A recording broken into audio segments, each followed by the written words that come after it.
This episode of Recording Studio Rockstars is brought to you by iZotope, Native Instruments, Roswell Pro Audio, and Atom Audio. You're hearing my voice right now through the beautiful Roswell Pro Audio Aztec tube microphone, mixed through iZotope, Ozone, RX, and Neutron, all on Atom Audio monitors and headphones. Please check out our awesome sponsors using the links in the show notes. Also, please remember to like and subscribe to our YouTube channel because it's a great way for you to help support this show. Now get ready to rock. We have the gear. I don't know if we can do it anymore. We may have lost that knowledge. I think the world I grew up in recording is getting lost. My experiences in the recording music industry, they're not valid anymore because that world doesn't exist much. I'm kind of like the last one, right? With the studio brings in studio musicians and, whatever, and we make a record. Nowadays, it's all done in bedrooms with a 2-octave keyboard, and all these plugins, producer packs. So you don't really have to know.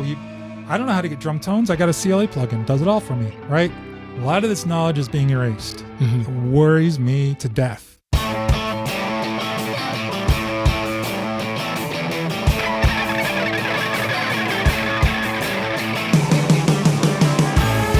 Welcome to Recording Studio Rockstars.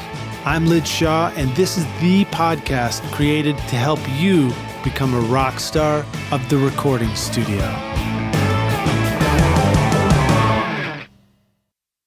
At iZotope, tone shaping is topping the charts. Meet the Catalyst series, Plasma, Aurora, and Cascadia. Plasma's flux saturation technology brings dynamic warmth and depth to your mix. Aurora takes spatial audio to new heights with lush adaptive reverb, while Cascadia adds exciting delays to your mix, retaining clarity through its smart unmasking feature. Get 10% off Plasma, Aurora, Cascadia, or any of the iZotope plugins with the special code ROCK10 and make your mixes rock at iZotope.com. Howdy, Rockstars. It's your host, Lij Shaw, and welcome back to Recording Studio Rockstars, bringing you into the studio to learn from recording professionals so that you can make your best record ever and be a rock star of the studio yourself. My guest today is good old friend of mine, Jamie Tate. Hello. A Grammy and Emmy Award-winning recording engineer. I own both. Mixer, producer, and owner of the Rukkus Room, the Rukkus Room in Nashville, Tennessee. The Rukkus Room. Jamie's career in the studio world began as an intern at the Sanctuary Recording Studios, where he worked up his way to chief engineer. After the Sanctuary sold, Jamie honed his craft while working around the clock at Abtrax Recording Studios. By 2004, with 18 months of clients already booked, he took the leap and founded the Rukkus Room, which has since become one of Nashville's most iconic recording spaces. The Rukkus Room was designed by Gene Lawson of Lawson Microphones and is one of the last remaining purpose-built recording studios in Nashville, spanning 8,000 square feet across 2 separate buildings. It offers unparalleled isolation for recording, and shortly after opening, Jamie recorded Jack Ingram's #1 single, Wherever You Are, and several other top 5 hits, cementing the studio's reputation as a go-to destination. Who wrote this? Well, that's got a nice rhyme to it, doesn't it? It's so out of date. Is it so out of date? Yeah, all right, we'll update it. Jamie's mixed and recorded music for a stunning array of artists, including Thomas Rhett, Taylor Swift, Dustin Lynch, Jared Neiman, Maddie and Tay, Alan Jackson, Vince Gill, Alison Krauss, Miranda Lambert, John Prine. And newer artists. Mixing and producing. Well, I don't know which ones are producing and mixing for you, but Platinum, you got Platinum records on your discography. Buying them. They're expensive. Stop buying them. I hate those things, don't you? They're expensive. Well, they're expensive, but they kind of date you, and it's like I'm not in it for that. I don't know. Yeah, I'm just. Have they started issuing Bitcoin records? Bitcoin, yeah. They just download your. I don't know. Is that more expensive? It might be. It's non-existent. So please welcome. As much of a scam. Anyway, sorry. Yes. Please welcome Jamie Tate to Recording Studio Rockstars. Jamie, you ready to rock? I am on camera, and I apologize. I'm getting coiffured tomorrow morning, So this is the ragtag. I look like I'm with the band, the old Fred Willard. I don't know. You look pretty good. What's this cool shirt you're wearing there, too? Oh, my wife hates this. I didn't know we were going to be on camera. So I'm wearing my glasses. So artistic. My wife hates this shirt. Oh, do you do the contacts sometimes? I do, yeah. But during chemo, I kind of lost my eyesight, so I have to wear these. But it's from, well, should I let people figure out who it is and where it's from? I don't know. Once upon a time, it was kind of an iconic thing. It's from a Kevin Smith movie, Mallrats. I don't know. There's one right after Clerks. Oh, right on. It's like 90, I don't know, whatever, 97, 98, somewhere in there. I don't know. And this is what Jason Lee wore throughout the movie. And I bought it off the website because I was like, 20, and that's what you did back then. So, I feel like I either saw a post somewhere or I was talking to somebody recently who was telling me about, maybe it was Brian Murphy, who's really into going and checking out pop culture and doing like pop culture tourism. Yeah. Like he might have gone somewhere. Apologies to you, Brian, if I'm getting this wrong, but might have gone and been able to visit the actual Clerks store. It still exists open. or something? Yeah, it's open. Where is that? It's in New Jersey. New Jersey, yeah. And he has a comic book store. I'm coming off like the huge Kevin Smith fan. I'm not. I just love movies, and that happened to be of the era when I was coming of age. And wasn't that Jay and Silent Bob? Yeah, Jay and Silent Bob. Yeah, I haven't seen all those movies. There's a point where you just have to cut off and go, I'm going to move on from this. But I loved it. Well, is it called, what's that point called? Is that called growing up for us? I think so. It's called maturity. I think I finally hit last year on my 73rd birthday. On your 73rd birthday. We're the same age, aren't we? Yeah, man. Yeah. 92. 92. So you're born. I think my math may be off, but 24. Oh, wait, no, that's what year it is. Yeah. Oh, geez. Oh, wait, I just dated the episode now when this comes out. It's going to be out in 2025. It'll be, what a year. It's Black Friday week, Lij. It's the beginning of Black Friday week. Oh, he's dating the episode right now. I am. I know we're not supposed to do that, but right now, that's why I have the sweater on. This may come out in summer when it's 173 degrees in Nashville. That's true. That's true. We get like 2 months of nice weather, and then it's like fire season. So that's why I have this sweater on, because it's chilly. This is the weather turned today. And I'm keeping warm with all my, Black Friday sales. Do you ever wish that you had a fireplace in the studio? Some records deserve it. Is that what you're talking about? Oh, no, I'm sorry. Some lyric sheets need to go in there. Yeah, no doubt, right? What are lyrics? Who cares? I don't know. They're something to hopefully Let's talk about later. Recording. Hold on, let me just tell the Rockstars. If you want to know Jamie's full backstory, school, starting the studio and everything, he's been on the show a couple of times before. So yeah, RSR81 and RSR251. Now we're like almost at 500. Wow. So you're ready for syndication. I think I might already be there. I don't know. You built quite an industry here, man. It's been amazing. It's been. I say that every time I come here, but I'm still just so impressed. The way he communicates with you to get you on the show is, I hop from podcast to podcast. And this is the most professional. You mean like when I stood outside your bedroom window all night with the jam box on top of my head? And it just keeps repeating. The cassette's just like, be on the show. Oh, Jamie, you have much bigger fish the button. To catch than me, but I appreciate you. Yeah. I'm the quiet one in the industry. So your studio is an awesome, awesome place. So, going and looking at the website even just to get ready for this again and seeing the way it looks and everything too. What's changed about the studio now? I don't mean that as like a loaded question, but like when you have a studio that sort of starts out and it's already awesome when it begins. Yeah, I didn't mess with it. What are your thoughts about that? Well, when I moved in, I've been in the place 20 years. When I moved in, one of the large studios had been renting it for 5 years, and it was in just utter state of decay. Right, because it was already how old? Like when was it built? It opened in 81. I moved in 2004. So according to my math that we've just gone over previously, that's like 83 years. But sound anyway, not Emporium, sound whatever. Sound nearby. Yeah, the big sound kit. Sound off. Sound off. Yeah. So they had it for 5 years and they let it decay. They moved an air conditioning unit from the outside into the inside. It was rattling the walls. There was a thick layer of mouse poop on this, on everything. So I had to. Nobody should have any more than a thin layer of mouse poop. No, thin layer is just the right amount for country music. A thick layer is just too much. It's just tacky. literally sticky. No, so I had to clean up the place to get the cigarette smoke out. But other than that, I didn't mess with it too much. You know, Gene Lawson designed it. He's a propeller head, man. You know, you ask him what time it is, he'll tell you how to build a watch. He's that guy. Right. You know, I asked him about one of the plates. He has some, Lawson plates. And I asked him. That's right. And the Lawson microphones. Yeah, the Lawson mics, gold, and spectrosonic, modules. And so I asked him how to get the plate up and, tuned and everything. And I got a 6-hour lecture. Not in a bad way. I was just curious. But boy, did I get an earful. Ask me. I know which resistor goes in that slot now.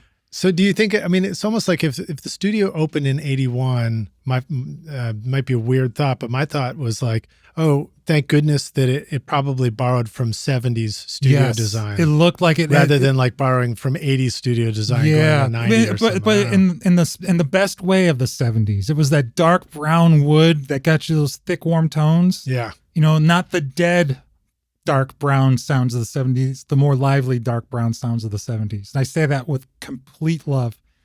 So that helps. That's my drum sound. That room. They used to put the drums in the little room, which I guess is cool again. I do that, but I put them in a big room. In the big room, right. And I think you set it up in such a way that you're looking over the drummer. Yeah, I'm a drummer. I'm a frustrated drummer, so I'm looking at him as if I'm... And then your panning matches what you see too. Yeah, I can't stand audience perspective drums because unless you're left-handed, it doesn't make no sense. You wouldn't pan a piano backwards, would you? Well, I'm just also thinking like when a band's playing together, everybody's looking at the drummer, so they're looking at you. They're looking at me you got too. Everybody looking towards you. Great line of sight. Yeah. And the other thing, I think it makes me feel more connected because I'm seeing the drummer move. And when his shoulders start going, I know we got a take. If I'm feeling it and I see the drummers moving, I know we have a good take. Plus, I feel like I can kind of take the temperature of the room in there. Yeah. I'm really, really connected to those musicians. I know if they like, or singers too. I know if they think they can do a better one. I hear it, but if they're also thinking it, I feel more welcome to say, hey, that was really good. I think you got another 10% in you. Yeah. For some reason, I'm really connected. The line of sight in that room is just so good. Yeah, it's a really great layout. Do you think Gene was thinking that kind of stuff when he designed the whole studio? There's another room in town, Curb, the Adobe Hut looking place, Curb Studios, Curb Records. Yeah. It's the same setup. It was built around the same time. Gene didn't do that one, but you could tell the similar plans were floating around. Maybe Gene sold him his plans. I'm not actually taking the time out of my schedule to ask him that question. Right. Because you get a long answer. Yeah. I would love to hear the answer, but they're very similar. I think mine is slightly larger or Curb's is slightly larger. Anyway, I used to work there in the 90s, and then when I found this place, it just felt so comfortable. I felt like I was already, used to the room already. So. Well, and I love the designs that have the exposed wood. So like the control room, if I recall, you see wood finish. Yeah, it's like kind of an LED live and dead end kind of thing. Yeah, and then even the floor has like this giant herringbone wood pattern and on grooves cool. from where my chair have worn it for 20 years. Right, you can tell where I sit. Yeah. So but we're like, what do we do about stuff like that? What if we love the old design and we want to maintain it but not replace it? My schedule's full, so I don't have any time to fix it. So that's it. I don't know Just what to deal say. with it? Yeah. I haven't fallen through yet. But like, have you guys had to just put another layer of finish on things or any of those kinds of things ever? I don't know. Maybe this could be like a woodworking podcast. I don't know. Sure. I'm just like the furniture guys. I don't know. Sounds like it ain't even a problem. So. I pay so little attention to it. It might as well be my ex-wife. Yeah. Was that mean? That was really bad. Okay. So it's good. I guess we're going to go with that one. Okay. Well, right on. So let's see what else. Talk about what kind of stuff is new over there. My guess, I remember when you were sort of like, they were trying to pull you, they were trying to drag you into Pro Tools, and you kind of. Oh, that was a long. You kind of. I think I switched. I was on Radar. We're talking 2004. Yeah. So I think like 2008, I was on Pro Tools, and I never looked back. I love Radar. Had a bunch of hits with Radars. Then I, went over to Pro Tools. I still don't mix in the box. I can't. There's nothing for me to fight against. You're right. I push up a fader and it sounds just like what I recorded, and that's cool. It's great. I kind of want some stank on it. I want some. Right. I want it to look like it was recorded on film. You know what I mean? I don't want it to look like a videotape. videotape. I'm dating myself again. Yeah. I don't want it to look like it was shot in an iPhone. I want it to look like it was shot in Technicolor. And that's kind of what my console did for me. And I'm not sure they've done that in the box. I know people are probably screaming, going, oh, you should try this plugin. You should try this plugin. I've tried them. They don't do it. I've never worked in anything but analog consoles. Yeah. And I think I might just be, you know, too old to switch over or too persnickety or, you know. Well, but maybe it's that whole thing when you know what works. I know it works. It's I don't want to change it. Like when things change, when the industry changes, when the tech changes, I think it can be great for us to embrace what's good about what's coming, but it can also be wise for us to hold on to what's great about what already worked. I don't see that happening a lot. Whatever new technology comes by, people just embrace it, and it's setting us back, man. Right. To be honest, I got the sense that we probably have lots to talk about the changes in music and the writing and composition, production, all of it, right? A couple of years ago, I kind of hit this point where I just don't care if I have another hit anymore. That's not my goal. I don't know if it was, it was kind of my goal when I was starting out, but now I just want to make music that I connect with, and it ain't on the radio. Wait, it's not the top 10 playlists. That's not music I connect with. Yeah. It's so you do a lot of country music, right? I'm trying to get away. I'm trying to, I've had a really great career in country music, but I'm really starting to attract indie artists. I know that's a broad term, but more organic, more experimental kind of stuff. Mm-hmm. I want to make like Chad Blake records. Do you know who Chad Blake is? Oh yeah, absolutely. I should start a podcast and only talk about Hugh Padgham and Chad Blake. Two very different styles, but those are my boys. I still felt like for a really long time, Colossal Head was like the benchmark in the studio, Yeah. The Neil Finn, the first Neil Finn record, the first Finn Brothers record, just genius recordings, I can't get over him. I don't know how the hell he did it. And even so much as now I'm kind of obsessed with like mid-century 60s, 1966, that kind of Esquivel records and stuff like that, Well, you're somebody that really has always loved the shit out of making music and records. So whether it was just boldly jumping in and opening a studio or taking over a studio, starting the Rukkus Room. Yeah. I mean, like that story of what you did. I mean, so Rockstars, Jamie and I were classmates. We were in college together. MTSU. We were in college together. We're in the same classes, enjoying the same shit, trying to figure out the same things. I bought the CDs of his bands. That's right, man. Thanks, dude. I appreciate it. Damn right. Yeah, you got to support your friends, man. You came back from Ohio or somewhere. I bought it in Cleveland, Ohio when I was on spring break. That's awesome.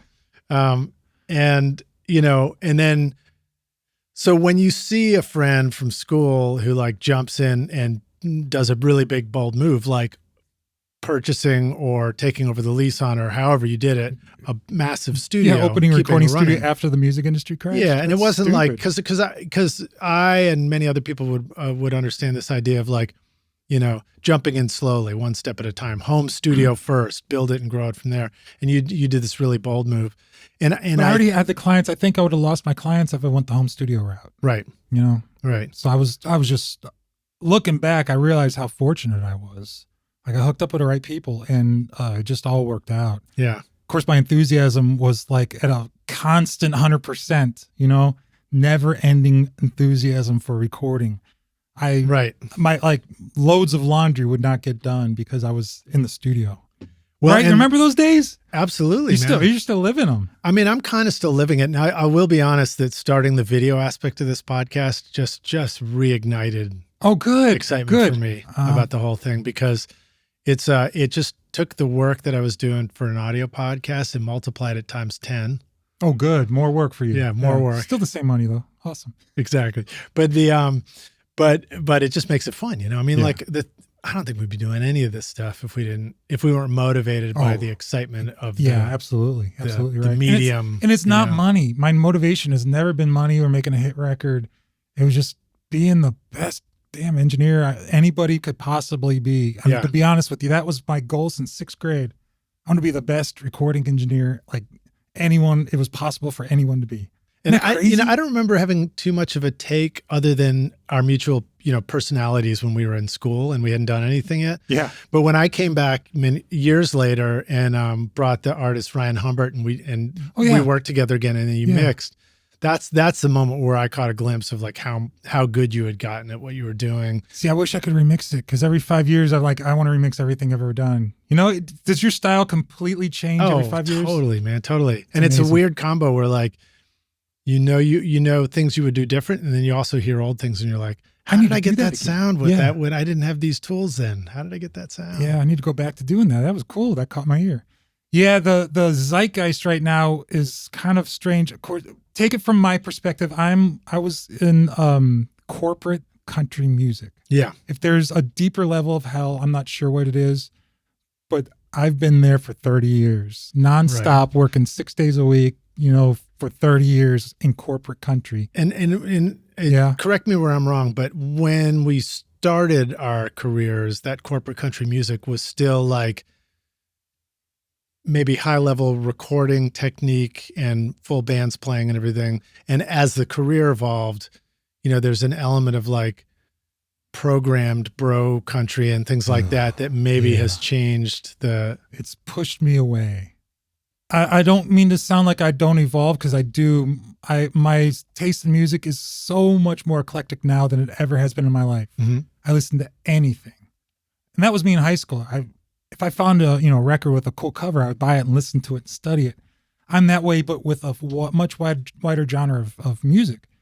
But man, I don't mean to, bite the hand, but by God, bro country. I know we're kind of over it.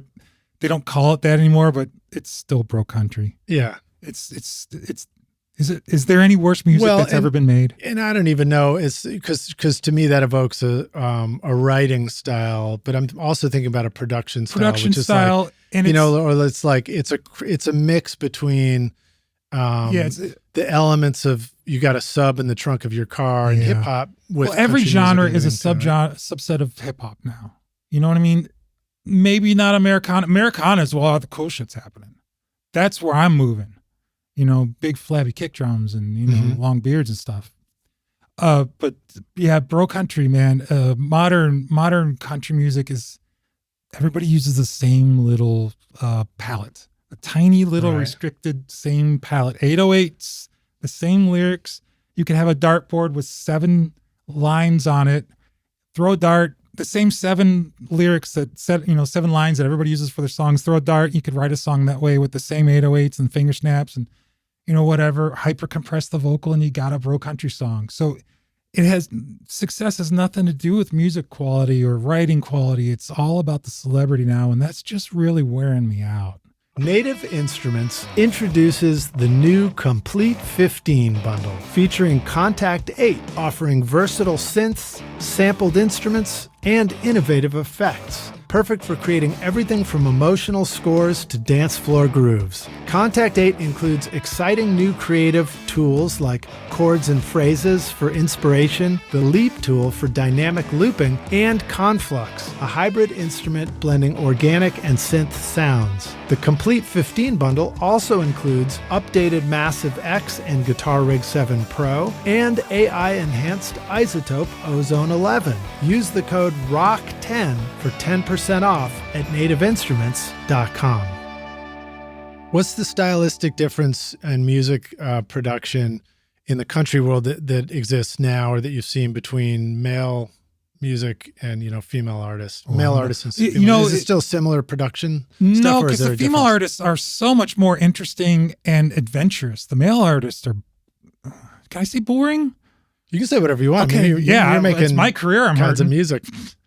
This is why they don't ask me to speak in front of people, because I kind of say whatever I think, and the people who've made the bad decisions I'm berating are usually in the audience, so they don't ask me back. But female artists for the last 20 years have been far more adventurous. They're willing to take chances, Where do you see that with artists that you're working with? And they'll let me, I'm not trying to get you to name drop stuff, but well, you wouldn't. I'm working with indie artists. I'll get into that later, but I'm working with intentionally independent artists, and they're willing to listen to anything. Even some of the guys, I'm not belittling guys, but female artists who I work mostly with females, just because I find it more interesting, the music that they're making. Do you think you're just really good at recording a female voice too? No, it's the subject matter of their songs. It's not superficial. Are you just really sensitive? Are you just a sensitive guy? I am. I'm lactating a little bit talking about this. The subject matter, they're in touch with their emotions more. They're not just like, ugh, girl, need that. I want to do a band that's just good. Those were the lyrics right there. Need that, I really hit that, right? That sounds like a fun session, actually. And then that could be a hit song. Then some females, they know they're in touch with their emotions. And I think now that I'm older and not a 20-year-old dude just chasing girls anymore, I have a little bit more thought in my head than that. I'm kind of on the wavelength of a 20-year-old female now. I have the emotional maturity of a 20-year-old girl. Have you cried on a session? I have. Have you really? I have. Like tears hitting the keyboard? Yeah, Tears in the Fader. Is there a song called Tears in the Fader? Oh wow, that would be a specific audience, but man, it could be a hit. Could be. In our own little bubble here. Tears on my fader. I've gotten really emotional on sessions. Have you? Yeah. And what caused it? Well, the funny thing was, I don't know if it was a recording session of music in the studio. I think it was actually working with high schoolers as part of a nonprofit that I would go in, and the kids would write these poetry slam poems, and some of the kids were, they were encouraged to write from experience, and their experiences were like, holy shit. Yeah, so this is like, writing about people losing a cousin in a drive-by shooting who's sitting next to you on the porch and things like that. So wow. Pretty heavy stuff. I do something with veterans. I do a lot of work with veterans. And those stories, they tell them, they fly in veterans who, some of them with guns in their mouths. They'll fly them in, set them up with like professional writers. They go over to the Opry House, do a full day of writing. They'll have 30 rooms set up. Mm-hmm. And then the next day we'll come and record it at my place. And some of those, you don't pay attention to lyrics on those sessions because they'll crush you. Wow. Crush you. And the level of songwriting, the subject matter is just off the charts on these sessions. These are Nashville writers helping these veterans write these things. And they step up their game. They're learning from these veterans. I'm just telling you. The veterans think that they're doing them a favor. No. These writers are learning from the veterans. So they're paired up with writers to help kind of keep everything corralled. Yeah, like big name writers. Name a big writer, they're part of this. They're all my buds, so we just started doing it at my place. And it's if I have to name a big writer, we're in trouble. Oh yeah, but I get to be the question guy. I get to ask the question. See, you're in a different world. Nashville is so cool because there's the Christian world, there's the indie world, there's the country world, there's the rock scene. I think. Yeah. I don't know. And they're totally separate, aren't they? They can be for sure. I mean, they don't overlap much. Let me think. I'm thinking of like intersection with country. Obviously, I have had a lot of guests on the show. I mean, now that it's almost 500 interviews. You see how you dropped that number? Yeah. 500. Ding, ding, ding. Yeah. That's good. As we cross the 3 million download mark. Seriously? Wow, dude. See what I mean? We've come a long way since Murfreesboro. Man. It was 2,999,999. Am I going to just your episode? Pretty impressive right there. By the way, so Rockstars, we get nice thing about doing videos. We get these. Some of my guests are expressive as I am too. So if you see Jamie's hand fly in front of my camera, you just know we're live right here in the show. Oh my gosh, I'm so sorry. That's all right. Ding, ding, ding. There it is. Sorry. There it is. You should do one of these. I crush your head. I crush your head. There you go. Yeah, I missed because I like you. So let's see. All right. You asked if I got teared up in the studio. Yeah. Yes, there is a story that I will make up on the spot. No, we were tracking a song for this girl I'm producing. She wanted to be the first Black female country artist with the #1, and we were so close to being there. And has that not existed until? Not until Beyonce this year. This was 2 years ago. Mm-hmm. Anyway, she wrote. I did like 15 songs with her, and knowing that we were going to pick the best 5 or 10 or whatever, and she wrote the one. Right? She brought it in. I was like, oh my God, this is amazing. It's up to us to not screw this up, right? I have the band there. I have my favorite musicians in town. We track it. they play the first take and it's so close to being right. So everybody takes out their cell phones, films them. I was going to make this whole, in studio thing. And they nailed it. They got it. It's like one of the things I'm proudest of in my entire career. I kind of, shed a tear or two. I was going through some health stuff at the time, so it might have had a factor in it, but we nailed it. I will say that, man. I do think our emotional responses to things are often connected to our own experiences. But also our maturity, right? Our age, our life experience. For some reason, my whole world opened up to, emotions a couple of years ago. So you talked about being a first Black woman to have would you say a number one or just a hit in country music? Yeah. So my immediate question was, what about Elizabeth Cotten, who wrote Freight Train? I don't know that she ever had a hit for that. She was English though, right? Oh, was she English? I think so. By the way, I love, if it's the song I'm thinking of, it's at the end. Freight train. Yeah, it's at the end of that movie. Oh, did I just flag us on YouTube? I don't know. I sang a little half a melody there. Just retune your vocal to another melody. We're used to doing that. I love that recording. Yeah. What was the name of that? Spike Jones. It's not Spike Jones. Anderson. Oh, Wes Anderson. Wes Anderson. It's at the end of his newest movie. I don't know. I don't know if it's current. I don't know it. But yeah, it was at the end. It was during the credits, and that's, to be honest, that's where I heard it for the first time. I bought the soundtrack just for that song because the recording. My God, nothing excited me for months before that. The recording of that is just brilliant.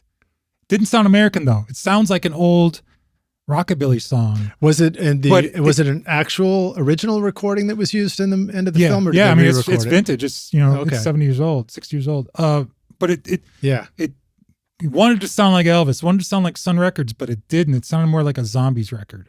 Oh, that's cool. And I was like, what is this? Was it with band and stuff like that, or was it just it sounded more like a Joe Meek production. Acoustic. No, it was with a band and just the way the drums were recorded. I don't know how they did that. And that is an obsession I'm going through, and it's taxing on my mental health because I'm so obsessed with how they recorded stuff in the mid 60s. But that's so crazy that you mentioned that song, because that is kind of what started it. Well, let me see here. I don't even know where I put my reading glass. Oh, there. It's a little hard for me to jump right into this. So she was 1895 to 1987, according to AI Overview. Yeah. Wow. And she wrote the song in her early teens between 1906 and 1912. So my uncle used to play it on a nylon string guitar, and I grew up hearing him play that. It's like became this classic finger-picked cowboy tune or something or whatever. I don't know, cowboy, obviously. So did she personally have a hit with it? I don't know. I usually know this stuff. I'm kind of embarrassed. You picked one song that I love and I don't know the history. It just came to mind. Okay. I'm definitely no musicologist. Meteor City, is that the name of the movie? Wes Anderson. Oh, it was in that one. It was at the credits, yeah. Where it's like I'm not sure it's her. But that song, I don't pay attention to the celebrity aspect of music. I just know the kick drum sound. That's the celebrity to me, Exactly. So yeah, that's that. Hey, by the way, I'm going to be listening to a lot of stuff. Make a list of stuff to listen to, and after this podcast is over. Oh yeah, and now we're in the world of comments. So Rockstars, if you're listening to this and you know more about, well, everybody knows more about this. Yeah, song than I do, drop a comment in. Let us know. I love it more than you do. Let us know. If you're smarter than me, let me know in the comments. That's what the internet's for, right? Exactly. All right. Well, so jumping back forward to the kind of what's new in the studio topic, I'm, of course, rewinding way back when I'm like, oh, Pro Tools was a new thing. What are some other things that are new in the studio, like as far as, the tools and the production in the studio itself? The tools-wise, is that a sentence? Tools-wise? And by the way, you mentioned Joe Meek. Jamie was one of the first people, maybe the only person I knew that actually had Joe Meek outboard gear in the studio, and you're mixing through it. I may have told this before. There was a Jellyfish album, and remember Jellyfish Spilt Milk? It's my favorite record ever. I just rediscovered it recently. Oh, those sounds, amazing. Just genius. It sounds like Pet Sounds with Henry Mancini and Queen. It's just this great record. Song number 2 or album number 2 to listen on your list. Pet Sounds, Jellyfish, 1993. So I called up. I called. It was Jack Joseph Puig who did that. Nice. And then he did another record called Tonic Lemon Parade.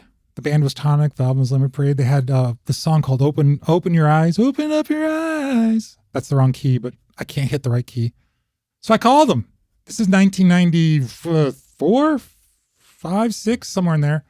I called the dude and he called me back. I'm on the phone with Jack Joseph Puig. The month he's on the cover of VQ magazine, he's on the phone with me for 2 hours. And I asked him specific questions about the Tonic record that hadn't come out yet, but I found a copy over here at Phonolux. It hadn't come out. I found a promo copy 6 months before the record came out. And I dissected that record. It's genius. It's I know I'm saying that a lot. It really honestly is. He never quite matched that level of chaos, again, controlled chaos in his mixes. So I'm asking him specific questions, and he said it was a Joe Meek compressor. So sure as hell, I'm on the phone. I'm getting a Joe Meek compressor. I have one of the first 50 in the country, and did some stuff. Got the Grammy. Recorded all the vocals for Grammy event or vocal event of the year through it, and I get an endorsement. So I have walls of Joe Meek, and I learned how to use them. Right. And so the compressor really was slow vocal stuff, or did you put them on drums? Were they like drums, all over the place? piano, gets that real cool Let It Be, you know, that kind of sound. Really slow, unwieldy kind of weirdness compressor. The plugin doesn't sound anything like it. The plugin is boring. These are full of life. I don't know. They're just crazy compressors. I still love mine. You know, every mix I do goes through one. So I have walls of them, but you're asking about now. I'm kind of going back to that. Can you see a trend? I'm going back. So the past is the new future. Past is the new future. You know, I'm Tweet buying that. You've heard of Audioscape, of course. You've heard of Audioscape, Chris and all those guys. Yeah, they're making these compressors that are, you know. I bought one of the stay levels. They don't call it a stay level. They call it, I don't know, something else. I bought one of their LA2As, and to be honest, that was my first Verimute compressor, was that stay level, and it's doing stuff that I don't know why it's doing it, and it's just so cool. It sounds, you know, it sounds like an old radio station. Is it the V-Comp Plus? V-Comp Plus. Yeah, that's it. The deluxe. Yeah, I'm trying to remember to Google things when we're in the middle of an episode. Get answers when we want them. Real-time answers. Real-time answers. Yeah, soon it'll be me, a guest, and our AI bot. Oh, God. My AI bot's at home folding my laundry.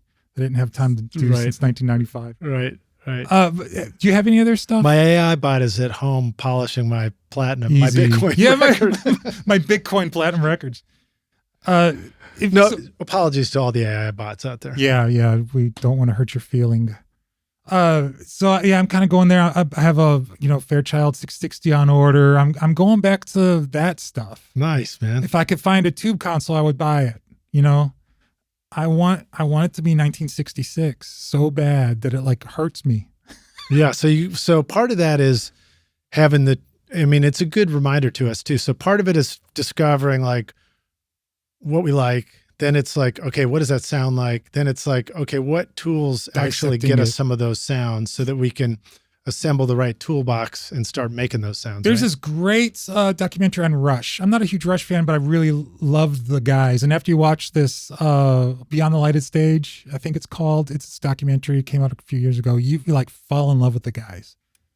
And there's a point where Neil Peart's I was doing all this, he's doing all this intricate math work, and he's like, I hated it. I want to get back to basics. So he took drum lessons. Neil Peart took drum lessons, and I apologize to all the people who call him Peart. I just can't do it. Neil Peart took drum lessons from an old jazz player to get back to basics. And boy, I didn't realize what I was doing, but that's what I'm doing now. I've worked so much in commercial music, hit, in your face mix, that I'm just, you ever been around a friend who just talks so much, and at the end of the day, you're just exhausted and you've barely said a word? Mm-hmm. That's what my mixes were doing to me. I know how to make a mix just real in your face and immediate and punchy and loud. I mix in exclamation points, That's great. Right? I just came up with that. That's pretty good, actually. Is it going down that should be on my business card. That's the way I hear stuff. But I'm kind of getting tired of it. I'm glad I have the skills to do it. I'm glad I've worked 30 years to be able to do that reliably, you know? I can make anything sound like that. But I want to do what they did back in 66. I keep going back to that year because Revolver came out. But that's the year of Revolver. She said is my, that's it. Are you recording your own music or other people's music in your studio, but you're having trouble figuring out how to get your mixes to sound great? Do they sound weak and distant or lack punch and clarity? Well, I've got a gift for you to help you take your mixes from sounding like basement demos to sounding a lot more like professional mixes. And it's my free course called Mix Master Bundle. This course will show you how to get pro-sounding mixes from your home studio with free and stock plugins in Pro Tools. And the best part is, these mixing techniques will work for you in any DAW, whether you're in Logic, Cubase, PreSonus Studio One, Reaper, or anything you can think of. Are you ready to make your best record ever? Then go to mixmasterbundle.com to get started for free now, and you can find the clickable link in the show notes of this episode. Describe so from memory. What are the sounds in he said, she said? She said. All right, it was the last song that they had. It was an add-on to the end of the album. They went into Studio C, 3 at Abbey Road, not their usual studio. It was a real late edition. They did a quick session. I remember talking to Jeff Emmerich about it. I'm not name dropping. I collect these old guys. I love talking with him. And he said he hated the sound of it. It sounds sloppy to him, blah, blah, blah. I'm like, but that's the coolest. You can hear that Fairchild on the cymbals. You know, it's every great thing about the Beatles. The guitar tone is just so amazing. The song it's not just a good song, it's cool. You know how hard it is to write a good song? Do you know how hard it is to write a cool song that is also cool? Rain and She Said. And that's the one where Ringo kind of is almost doing like a Keith Moon thing on all the fills, right? Yeah. Yeah, it's a lot of little short bursts. Yeah, which probably helps. That's a good match with the compressor. Just pump away. Yeah. And I've gotten in trouble my entire career because I've made my cymbals pump intentionally. I like that big bombastic drum sound, which is completely not in right now. Small, teeny little kind of drum sounds are in right now, even if they're real drums. Is that because, again, hip hop where it's like kick is ginormous and then snares are just quick and short? I think it's because I think, well, it's a number of factors. People don't know how to record drums anymore because they don't need to. Mm-hmm. But I think it started because we started recording at home, you know, and you put a mic in front of a drum, it's not going to sound like crap until you process the crap. Man, those people who like encourage everybody to do home studio. Oh, wait, that was me. But, you know, a kick drum is going to sound like crap when you put a mic in it unless you suck out wherever that, 250, whatever that is, you sweep around. Yeah, dude, I learned sucking out the 250 of a kick drum from you. Really? Yeah. Because we did that Ryan Hubbard record, and I was like, what'd you do to the kick drum? And you said, sweep around till it tightens up, and there's your sound. You just said, I just sucked a lot of 250 out. And I'm like, how much? And you're like, I don't know, like 12 dB or something. Yeah. So then after that, I was like, I'm going to start trying that. And same with toms. That's crazy. Big bombastic but part of it, like, just to riff on that for a sec, because I've thought about them, like, what is it about that pulling out that sound? And I think it also sucks out a little bit of the basketball that's in a kick. Yeah, the doingy. Or something, Yeah, but now, lately, I've been adding last 10 years, I've been adding what most guys cut. I've been adding a lot of 300 hertz. I'm in this love affair with 300, 350. It's that kind of 60s zone too. Maybe. Right? It's like a shift in big, tones thick, for kick and bass and everything too. Warm hug of a, brown sound in there. I love it. I'm doing a lot of mastering now, and just to keep my ears, it's a workout for my ears doing mastering. And a lot of stuff needs like 275 or 300 or 225, somewhere in there. There's always a little deficiency. And once I'm talking like half a dB. I rarely go full dB, but it just plumps it up. You could send it off and they'll be happy. Yeah. So Rockstars, I think it was at some point in 2020, 21, 22 or something like that, where I got a message from Jamie and he was like, hey dude, I've been playing around and having fun in headphones, like maybe Odysseys or something that you had on. And Sennheisers. 50s. Yeah, and you were like mastering at home for fun, and you're like, I found your recording from school Hannibal the Cannibal. Hannibal the Cannibal, and mastered it, and he said you sent it to me, and I was like, dude, this sounds amazing. So I was great, like, thanks. I kind of worship really good recordings and awesome songs. You know, I collect those things. The more obscure, the better. Not that drives Well, I'm glad me. we made the category. It might have helped that I was still in school, so maybe it helped stand I just out remember a you little telling bit. us that you recorded some of the vocals, you pumped them through headphones, put it in a trash can, and mic'd the trash can. And Dude, I took the guitar solo, I recorded it out of an amp, ran it through the console, fed it into a pair of headphones, dropped it in the bottom of a long cylindrical trash can, and then stereo mic'd the top of the trash can just because that sounded like a fun thing to do. what was the artist's name? We were called Moon Biscuit. No, but what was was it Matt? No, it was Moon Biscuit. So let me think what else you would have filed it under. Well, Ben That's it. was our bass player. Ben Morton and then this was back from college. I have it on my phone. I just can't type it. It's on my phone. I listened to it in the car. It came up the other day, honestly. What do you so do you get critical about how things sound in your car? Do you have a way to listen, or do you I picked my car out. Somebody ran a stop sign a few years ago, totaled my good Honda. So I got a new car. I'm 6'6", so I have to buy a car. First of all, if I fit in it. Second of all, if the stereo sounds good. Yeah. So I got a stereo that. What did you choose as a good stereo? Well, or what car has a good stereo? I have a BMW X4, 3. So I don't know what the hell it is. It's black. The stereo in there is just remarkable. It's like neutral. What car stereos are neutral? They're usually either too dark or too bright. Yeah. A lot of car stereos to me just sounded Hyundai sound like tin cans. I did hear the Mercedes when I was in LA. I heard That's a whole different Mercedes that brother. had the Atmos system in it and everything, and it was pretty wild. You know, it's even got like thumpers for your back and stuff, and it sounded pretty good. But I will tell you, when I chose my car, which is again it's the Tesla, I think people think that I got it because I'm like save the world. I was like, no, it just had the best sounding stereo. When I was walking on the lot, I got in, I was like, what the hell is this? Right. And I loved it so much. I was like, I got it. That looks the car cool. test is still the gold standard, isn't it? Yeah. For me, I just like, listen, I do have to be careful. I can't go around cranking up music in the car as long of a length of time as I used to enjoy, because otherwise. Because of the neighbors or because of the ears? My ears, man. They got the tinnitus. Yeah, I got to be.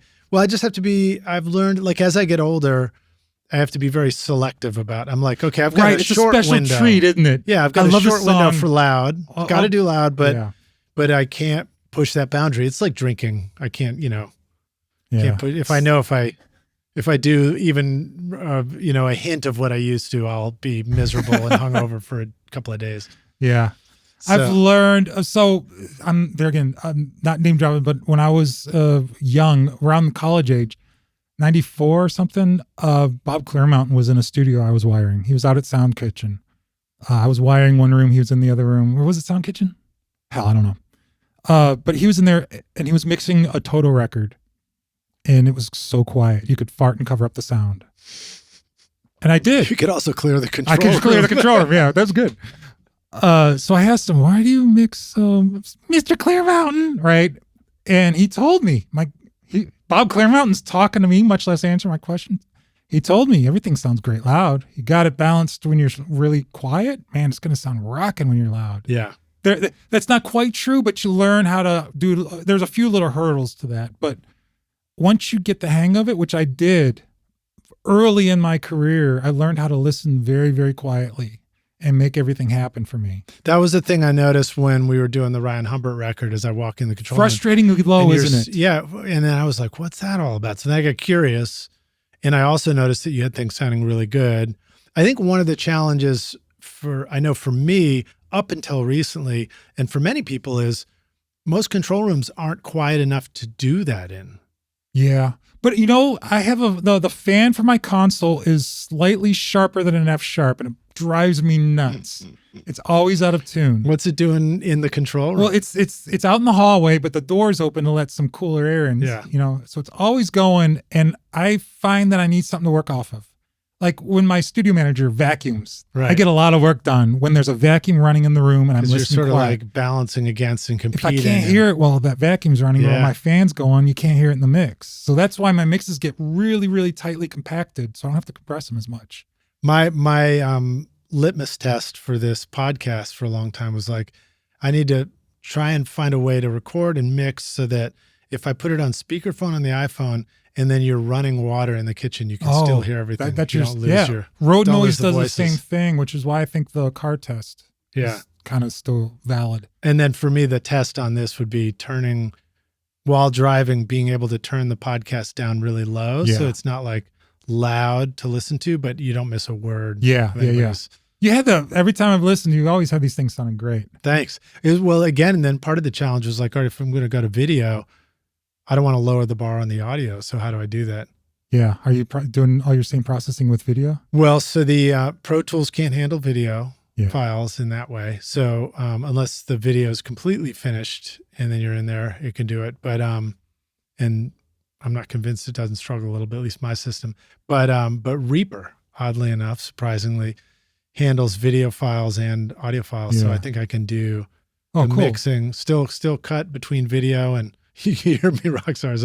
I'm describing what I think I can do with the video podcast. That we're in. I'm showing you recording. That, this is like before I've figured it all out. So. Oh, sorry, I did that again. It turns out good. So let us amazing. know when if you're dropping a comment in, let us know if we got any of the sound right. Hopefully we did. All right, cool. Well, let's see what else. Where am I jumping to next, man? Anything else new in the studio? Oh yeah, it's just a bunch of old stuff. To be honest, it's there's another company. I mentioned Stam. I have their 660 on order. I ordered a 67 from them 17 years ago. I got it a few days ago. Frustrating company, but they make good stuff. And Josh is just a sweetheart of a guy. Joshua. Audioscape is great. I don't know these people. I don't owe them anything. I'm just mentioning it because I think it will help other people. These are legitimate companies making stuff that I call new vintage. Yeah. In 20 years, this stuff is going to be, I think it's going to hold their value because it's good quality stuff. Yeah. What they're doing is I couldn't afford, most people can't afford an LA2A. Everybody needs an LA2A, don't they? I don't know. Maybe not. Should. It's one I of think the. it's a good thing to have. Let's talk about 11. Everybody needs an 1176. Yeah. Everybody needs 17 1176s, if not more. But to buy one from Universal Audio costs this much. And what these companies do is they take that celebrity aspect of the Universal label, right, off, and they sell it to you for, I don't know how they're doing it that low. You can't buy parts for as cheaply as they're giving you. Yeah, I don't know. I don't know the answer to that. I know that I guess bulk. I know that it's a challenge for various companies as far as balancing, But keeping I think they're doing it's kind of like the music creation. It's like you got to, it requires something to keep the bar high. Yeah. And if you don't want to do race to the bottom kind of thing. So I don't know. They're not doing race to the bottom. That's what's so remarkable about them. I couldn't mention the other company that is kind of a race to the bottom. I think they've upped their standards now, but Audioscape, their prices are the same as that other company who kind of, races to the bottom. Their stuff is very warm sounding, but it's just not. I don't know what Audioscape is doing, but they've made they have magic wands or something. They're taking the celebrity aspect out of it. They're lowering the prices so people can get this gear. Yeah, it's it looks amazing, cool too. remarkable and gear. I've had a chance to play around with them because they'll usually have a great display booth at NAMM, and so I'll go the other company listen to stuff, and it always sounds awesome to me. One of the things I bought recently, a couple of years ago, that I absolutely fell in love with. If the building was on fire, it may be the thing that I grab, is my coil mic pre. There again, I don't know these people. I have no association with them. I'm just letting you know this is this gear is really good. I've fallen in love with it. It is the most wide open, hi-fi, beautiful sounding mic pre I've ever heard in my life. It's got the knee warm, it's got the big bottom, but the top end is just the frequency responses to light. You know what I mean? Mm-hmm. There is no top end limit to it. It's just so. remarkable. Let me ask you this question: when you think about different brands and makes of mic pre's and things like that, you also have a console. What do you find? Where do you end up about mixing and matching, and which do you find that certain mic pre is great for a certain instrument, and you mix? It's not like I have unlimited budget. I just have gear that I've racked, that's stacked up over the last 30 years. So I'm using like Tridents and, more solid state stuff for my drums. And because it's just got a solidness to attack and stuff like that. The transient response. It's not as murky, Tube gear. Tube gear is pretty clean now. It's not quite murky and gushy enough for me, but it's beautiful sounding. You saw the Ampex mic pre's I have down the studio. Those are gushy and tubey. Are they? Because I've never used one. I would love to. They got a cool, I bet. You almost can't put a condenser in it. It just oh really kicks the in fact I got them modded, so it's the MX10 or 35 is the model, I think, and it was like the 4-channel tube Ampex with the big knobs, and I guess they were originally designed to pair up with a tape machine or something. They're amplifiers for tape machines. And so for a dynamic mic they seem to work great, and then I was like, I should put phantom power on them and phase flipping so I can mix and match mics for rock guitars. And the first time I put condensers on and tried to put anything loud in it, it was just like, forget about it. I was like, all right, well. I think they were made for, I don't know, I'm not a tech, but, for more like for ribbon mics and stuff. Aren't Ampex mic pre's tuned a little brighter? Those are not very bright. They're not, not those. Okay, others might be. Too, and depending on age. And I wish I had more experience with them. The coil has this negative feedback dial. It was kind of, everybody used the same-ish design, Gates or RCA or whatever, and they voiced them differently. So I have a Gates mic pre, I have an RCA mic pre, all in this one box. What's a negative feedback dial? Is that a compression? No, it just setting, or is that there again? You're asking questions, and everybody. But it's just as a mic pre. It's got this thing called essentially what it does is it adds more top end. It reduces the top end. It kind of dampens the top end. Right. It's not really an EQ. It just kind of dampens it or makes it more wide open. Yeah. So it's okay. Usually it's a pot inside the box, and the guy who had coil decided to put the knob on the front, and it was a wise choice. So I kind of have like tape alignment controls for my tone control on it. You got this low end that doesn't really, a low end EQ that doesn't really, it just kind of moves the low end forward and back. Mm-hmm. So it's very, very broad, which is kind of how I work. Yeah. So, that's cool. And I do a lot of work with no, that was a horrible joke. I shouldn't say it. It's fun to get into that stuff too. And then like when you start discovering new sounds, especially if you've been in a studio. Oh, you get tired of your own sounds. With the sound and the space, and then you discover something new in there. It's exciting, I hear that guy's snare drum again, I'm going to shoot that kind of stuff. Yeah. Well, that guy's me. I have to discover something else to do. So every couple of years, I take my patch bay, I unplug it all, and if I was using that on the snare drum, I'm not using that on the snare drum anymore. I just totally shift it around. So you know what happens? Where's a good place to start with that move? Is it in a mix setting where you No. I take mixes. For me, I take mixes too seriously. So it's tracking. Just try recording through a different channel. If I use that on this, I'm not going to use that on this anymore. And you know what happens? About a month, I have it all sounding exactly the same. It ain't about the gear. None of this is about the gear. I buy gear to keep me interested, to keep my brain floating in these endorphins. Exactly. Right? Don't you do the same thing? I'm tired of using my 47 on vocals, so I'm going to buy a 67. Come on, really? Well, to me, it's just guitars. It's like you've got guitars. You get your favorite guitar. Yeah, guitars. But it's like kind of fun to get a new instrument. Why not? Of course. Yeah, it sits differently in your hand. You might write a different kind of song or something. It's really great.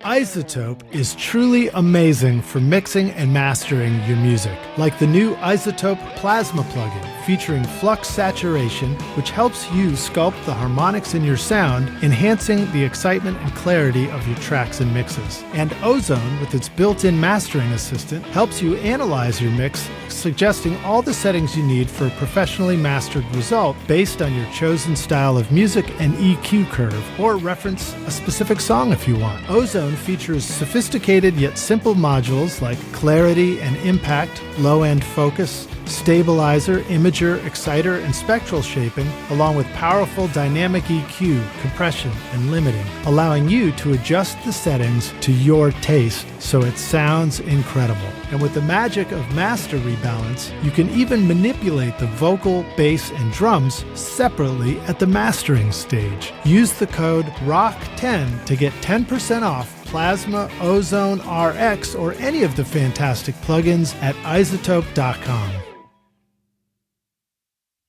Hey, Rockstars, we're back now for the jam session, aka the second half of the show, aka I don't really know why I continue to call it that, but are you ready to jam? It's the third half of the show. This is the third half of the show. Oh, yeah, my guest today is Jamie Tate joining us. Here at, what's the name of my studio? My studio? No, this one. Oh, I don't know. Lij, what should we call it? Oh, you haven't named this place yet? No, not yet. I don't know.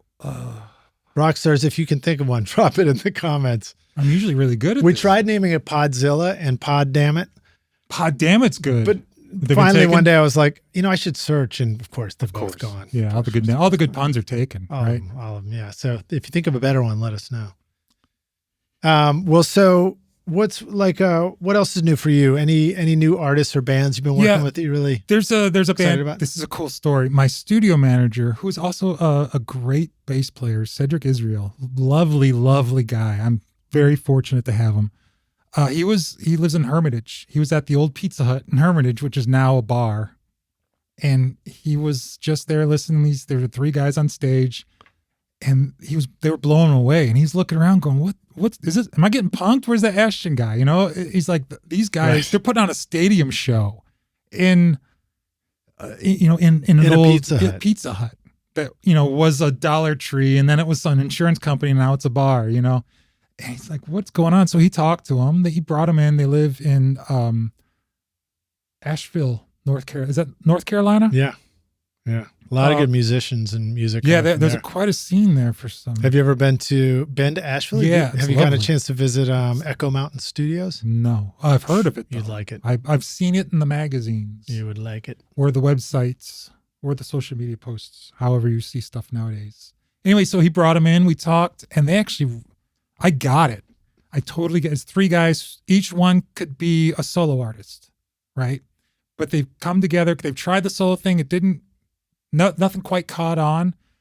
And they came together, and, it's like Paul and John. There's stuff they did together is better than the stuff they did separately. And it just kind of worked. We got along great. And we started recording stuff. And the first song, I went nuts. They did everything I told them to, and it was like this amazing thing. And then I won them over. But they were on America's Voice Got Talent. What are they called? Ashes and Arrows. Ashes and Arrows. And how would you describe the style of music? Well, it depends on what song you're listening to. Because remember, I'm looking for something new to grasp onto. So every song we do is a little different. One's like Pink Floyd Metal's era. One is like Trevor Rabin, 1991 cock rock. Another is like a soul song. It's just, I'm really trying, I'm expanding my horizons willingly with them. It's an amazing combination. Yeah. They were on America's, one of those game show, the America's Voice Got Talent. Yeah. I don't watch those shows because I'm morally opposed to them, what they do to these poor kids, but they did really well. Simon didn't like them, which is always a good sign that they're great. But we did a song called, Our Song Remains the Same. I don't know if it's released yet. Maybe by the time this comes out, it will be. But it's an important song to me and to them. But I think that's where I discovered Mark and Gush. You know what I'm talking about? Like well, there again, he's talking about the 60s again, people. Drink. They used to have what I call Mark and Gush in these old 60s recordings. Right. Stuff molding together and the compressors pushing stuff away. Right. And I got it. A hint of it at least. And it's all about those very mute compressors I've been buying. It sounds like it could be from, Pink Floyd Metal record. Is a little bit of that sound the bleed of sound in rooms with microphones open, or is it more the way it's interacting with compressors and with each other? It's the way it's interacting with the compressors. And I imagined I recorded it on an 8-track, and I grouped a bunch of stuff together on my console and sent the groups out through a Varamute compressor. Mm-hmm. And it kind of, blends and molds itself to the music around it, which is, it's like the music is living and breathing. It's not just stagnant multi-band compressor. I'm sticking you, with glue onto the wall right there, and there you shall stay. Right. It moves. Right. It's just this beautiful thing. We did, Our Song Remains the Same is one I'm really proud of. Pirates, another song we did, Wild Horses. They're all just, I'm so proud of that stuff. I worked real hard on it. It's really fun when you get to work on records that you just get excited about. I think people are actually going to get to hear this because they made a name for themselves now. I don't know if they want a record deal. I doubt it. Most people I work with now run from record deals. It's been that way for about 10 years. So they're a band that's been operating as an independent artist. Yeah. Isn't that funny? Like about 10 years ago, something clicked. And I would say, if I have an artist that's great and we did something that's kind of special, when you hit it, you go, should we shop this? Let me call my friend over at blah, blah, blah record That's label. what it used to be? Or that's how it used to be. And about 10 years ago, they go, nah, I'm going to go on my own now. And I'm like, good for you. Awesome. I agree. Why did I offer to shop you to Big Machine where they're going to make you into a pop diva? No, don't do that. Be your own self. I love it. Yeah. So, Yeah, that's cool. Well, so then let's ask the question that might be on everybody's minds is, when you have a studio, when you're producing and you find something you love and you want to work with them and stay outside of, traditional financial structures or whatever, like a record label, what are some things that are smart? Do you even think about things like an arrangement or a deal? Do you just I've never had do good it luck and with don't that. worry about it? See what happens, kind of thing. I Like need what to. are your thoughts? about that? The other girl I was talking about, the black female country singer, the day of my cancer surgery, she sued me because of the production contract she and I signed. Oh my gosh. So That doesn't sound like a good day. no, it wasn't. The next day was great because they cut the cancer out of my butt, but I had a contract. It's a standard. All I did was, if I get you signed to a major label over the next 10 years, I think I asked to produce 7 songs over 10 years. That was it. And she said, that doesn't sound like a lot. Let's move it up to 15. I'm like, okay. And she signed it. And 2 months later, she sued me for it. I've never had good luck with production contracts. I offered one. Well, I'm telling a lot of stuff out of school, but I don't have one with Ashes. I should. I deserve it. I don't. We mentioned it. They started running away. If you mention that kind of stuff now, people run. So I don't know. Yeah. I'm not in it for the money, so I didn't care. I was hurt because it felt like my input into their success wasn't, seen as very worthy. But whatever. I know that when they, move on from me, stuff doesn't usually work out. Well, I've had some experience with that stuff in the past, and it's going way back. Was the last time I ever messed with it. I hate that. You not mess with it either? So I spent the first 10 years of my career, first decade, working in pursuit of record label deals, and I was already in that kind of indie rock DIY. I wish I would have started out more where you did, to be honest. Looking back, I'm not sure I'd have had the career, but I'm envious of where you started. You made a decision to start in that world, and you made the right choice. It just was, I kind of pursued the things that interested me. Yeah. And maybe I like taking the difficult route too. I often do. But I think it was more rewarding because you were recording stuff that was far more interesting and far more meaningful than anything I've had. I don't know how many number ones I've had. I've had 15. I don't know. I lost count. I can name like 2. They're meaningless to me. Right. Right. Horrible to say, right? It's just, I don't care about that stuff anymore. I never should have. And neither should you out there. Well, I mean, not that we have to go back, do tit for tat on it, but you also, again, what I admired about you was there was an opportunity. There was because you were aligned with this music that was happening in a place like Nashville that really had a whole support system for that kind of music. It meant there was enough clients, there was enough work that you could dive in and start a studio like Rukkus. Yeah. If my story was a little more like I was in a cool studio and they were making records and working with artists I liked, but to set out on my own path meant, penny pinch your way through a home studio and see what you could come up with. But look what you have now. Your studio is amazing. That's true. It was amazing 15 Thanks. years ago, and now it's just astounding. My words are gonna get larger. It's like stuff you do in this. When you do it for a while, you just kind of collect. Hold on to things. But he just showed me his new updated Carl Tatz designed room, and I've been here since the beginning, since the walls caved in. Right? Remember that? I was here. God. right? And that's the same building that I'm in. And he just played me some music in there, and it sounded so right and familiar immediately. I was comfortable in his control room because it sounds right. Well, thanks, man. Him. I'm seeing him. I'm talking to you, you understand what I'm saying. Lij's control room sounds right.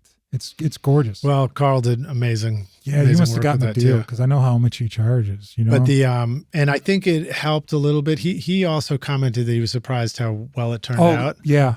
He did. I did when I made my control room. I remember with a little, enough I knew to get in trouble. I picked a golden ratio for the room, which was something like 12 by 17 by 8 or something like that. I remember it was like 3, 4, 5 ratios and stuff like that. I remember that from now. Yeah, from but it may have helped. Might have helped. I don't know. Probably. Well, and Carl knows. Yeah. He's got the right mindset. Whenever I used to work at his studio, Recording Arts, right? He would. The fridge, you go in the fridge and all the Cokes would be facing forward. Oh, yeah. I've heard all those stories. And then people would go in and they'd spin the Cokes around just to mess with them. Move a pencil ever so slightly to the left. He knew it. His radar went up. What? Somebody moved a pencil. Well, here, let me straighten my pencils out right now. Speaking of which. But I think we all have a little bit of that. That's why we're good at our jobs. You know, we have a little obsessive. But, I did one of the first things I did to get out of the studio was in and to kind of go in pursuit of producing a band the way I wanted to produce it. Right. And, pursuing that was, of course, the band didn't have money. So then it was just a verbal agreement. Hey, let's do a bunch of things, try and get it, make great demos with the intent that you're going to go get a deal. And then when you get the deal, how about you just reimburse me for all the time we put in? Yeah, that's the problem. I never get the back end. Everybody offers me back end. I'm like, you're not going to pay me. This could go, you could sell 14 million records. Well, no, you can't now, but you could make a lot of money and I won't see a penny of that. Right. It just won't happen. Yeah. I've gotten burned 100% of the time. That one did work out for me, but the back end was only 1990 what? It was 99, 8 The or rules something. are different now. The money's so tight. Yeah. Back then labels were still like throwing money at bands. They still kind of are, but you got to be, I don't know. There was a guy somebody from Sony. We were working on a record deal for someone and he's like, man, he was talking about all the money they were making for streaming, like 12 million a month or something crazy. And I go, great. That means the budget's going to be big. He goes, oh, I didn't mean it like that. Implying, oh, it's not for you. Right. It's not for you people who make the content. It's, so it's for the marketing department. Yeah. It's the word content. Does the word content bother anybody else? It doesn't bother me only because I'm literally like content doing creator. A YouTube channel. It's got this stank to it. It's such a derogatory term to me. Are you a creative? Are you a content creator? No, I make music. Yeah. Content is like a Netflix show that doesn't get a second season because Corey Haim was in it. Well, here we're not technically making music unless you and I start singing harmony together. We sang already. You might get a copyright ding on this episode. We don't want to get that. No. All right. Well, so let's see. And then you also, I know that we had talked about this off mic, but you do a lot of work with people that are probably like mixing and matching between home studio environments and then that's what I want to talk about. So I'm doing a lot of mixing. I mean, mixing is my forte, right? And I get a lot of stuff from home studios. I did this really great record, something I'm very proud of, called Emerald City Council, prog rock. I mean, real heady kind of stuff. And it's kids from guys who were in Toto and Journey and Kansas, their kids got together and they recorded this album. Part of it started over the pandemic and it was just released recently. So it's been recorded over the period of 4 years, all at their home studios, drums and everything. So it was just this mishmash, and the bass track was consolidated with no crossfades on the edits. There are hundreds of ticks I had to draw out. Oh man. And the acoustic guitars should have used Isotope. D-click. Oh God. No, I used my pencil tool. Just draw it right out. But the quality of tracks, I'm not talking about their tracks because I am so proud of that record. Emerald City Council, I don't know what the album's called, but go listen to it on your pocket telephone devices. It's honestly really great. It's got people from like Star Trek in it, and I don't know how he got all these people involved with it. The guy from Reanimator, the actor is in it, and anyway, really fun record, and it's my kind of stuff. I'm a big Yes fan, Genesis, King Crimson, that kind of stuff. Yeah. So I did it, but it was all recorded at their houses, and I made it sound like a cohesive record. I'm doing another thing. Kenny Rogers' old band did a record, and they all recorded it at their house, and I mixed it, and the quality of tracks are just so different. It doesn't matter what mics or interfaces people use. You know, they're recording it in their house. They're recording it in rooms with standing waves, or, you know, the air conditioner's on, so you have a huge, you know, low end flutter in it. Right. But there are some things I noticed that, like, nobody does crossfades. Right. No, and then they consolidate the tracks. If you learn one thing from this podcast, never, ever, ever, ever, ever, ever, never, ever consolidate tracks. Ever. Never. Ever. Just send the full session to the mixer you're sending. 100% of edits I get are wrong. Rock your music production with the updated Complete 15 bundle from Native Instruments, featuring the new Contact 8. This comprehensive collection includes a fantastic range of versatile synths, sampled instruments, and innovative studio effects, giving you everything you need to bring your music to life. Whether you're composing emotional scores, deep dance floor grooves, or experimenting with sound design, Complete 15 has you covered. Discover powerful plugins and instruments that guide you from the initial idea all the way through to the final mix. The included Contact 8 introduces exciting new tools like chords and phrases for instant inspiration, the Leap tool for dynamic looping, and Conflux, a cutting-edge hybrid instrument that merges organic and synth sounds in real time. Plus, enjoy revamped versions of Massive X and Guitar Rig 7 Pro to take your sound to the next level. Then polish your mixes off with the AI-enhanced Isotope Ozone 11 included in Complete 15 bundle. Use the code ROCK10 for 10% off at nativeinstruments.com. 99.99% of edits I get are wrong. So for me to mix a song, it takes about 8 hours, and 4 of that are me fixing edits, right? Adding crossfades, you know, fixing all your problems, topping and tailing, adding fades. You know, wherever there's an edit, you got to have a fade in, fade out, or a crossfade, because you're going from digital 0 to, even if it's just the noise floor mic, that's a 70 dB gain or 60, 50 dB gain. And with as much as we have to compress stuff nowadays to make it sound contemporary, you know, competitive, I'm compressing so much because that's how I hear stuff. I love that sound, even though it wears me out. I got to compress it so much that any little flaw you hear, and that you missing a crossfade on the bass is going to be the loudest thing in the mix at that moment. You know, have you ever run into that? Yeah. Oh yeah. You have your compressors going, you know, and then there's this tick. Sorry, just probably overloaded your mic. And it's the loudest thing because it's this like one sample full volume sound. So you got to fix it. And it takes hours and and it gets my mind out of mix mode to the point that it's hard for me to get back into the mix. Yeah. You know, and don't record so low. People are, you know, I'm getting stuff from studios here in town. Supposedly professional engineers are sending me stuff that peak at -30. You're dealing with the noise floor of the mic pre. So when you turn that up, right, it's just bringing all that noise floor. Neve mic pre's, I don't care if you have a Neve mic pre that costs you $8,000. If you're recording at -30, you're in the noise floor. That's an analog piece of gear, has a noise floor, you know? And when I gain the level and then compress the snot out of it like I have to, all I'm getting is noise. I was over at Sterling. I'm good friends with the guys at Sterling, the mastering studio. I will say also, yeah, it's a wonderful place. And he was mastering something that Chris was that Ryan Smith? No, it was in Ted's room. Ted was mastering something. We were having lunch. He was mastering something that Chris mixed, and it was amazing. And then the vocal came in, right, really loud. I'm like, oh. He goes, yeah, I'm like, oh, low mic, mic pre level on the lead vocal. It was recorded by a big name here in town. As you know, that does raise a question. So one of the things we talked about, I think we mentioned it before or after, was this idea of like, as we get older, we have to be careful of our hearing, which means we might want to be selective about when we turn things up, and we might want to work at low volumes, which is great.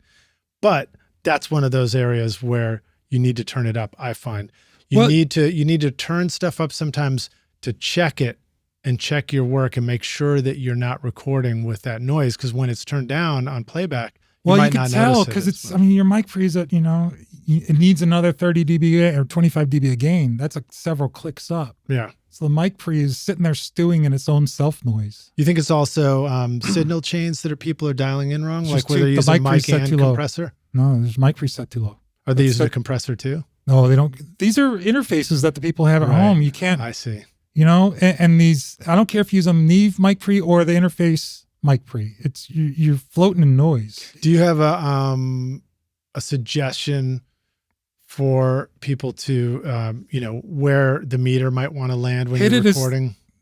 What I've always done, I have an analog console, so I have, VU meters, actual analog VU meters. So I know what level to record at. But in Pro Tools, man, hit it as hard as you can without going over.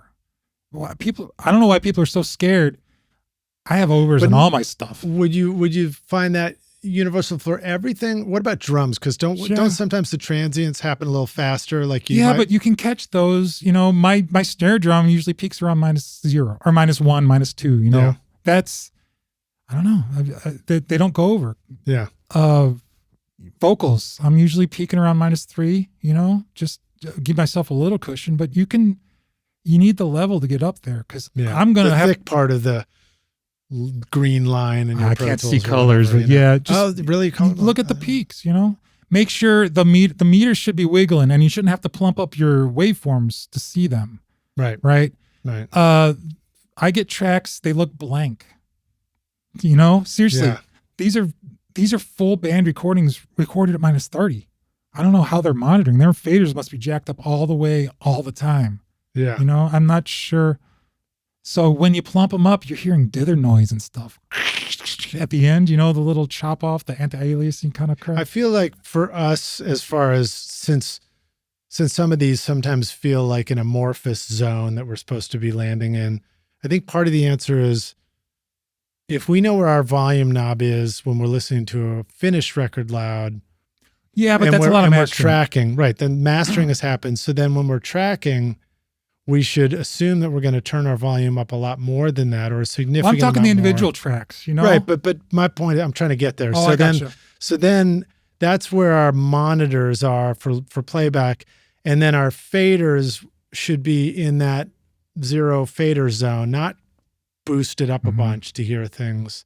And then that lets us know if you can't hear it, turn up the mic pre more. So you're in that on your zone individual possibly, meters for your instruments. If you're recording an electric guitar and it's peaking at -20, it's too quiet. Make it peak at least -6. Yeah, that's like the bare minimum. Yeah, I usually like to fill it up. Fill it up. That's a good way to put it. Fill that meter up.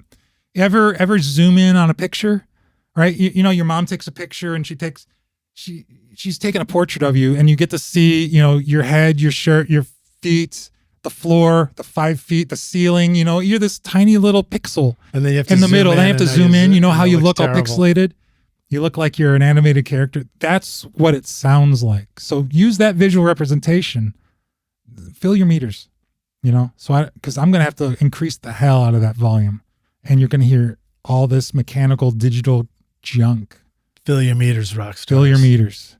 All right, cool. So, and the other thing is, I wish they had, this is to all, if there's any manufacturers, make interfaces that don't have mic pre's in them.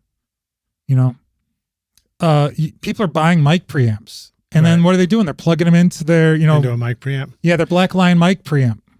And there's another mic preamp. So I'm a professional. I don't know how to set the level there. Where is 0 gain? I don't know. Yeah.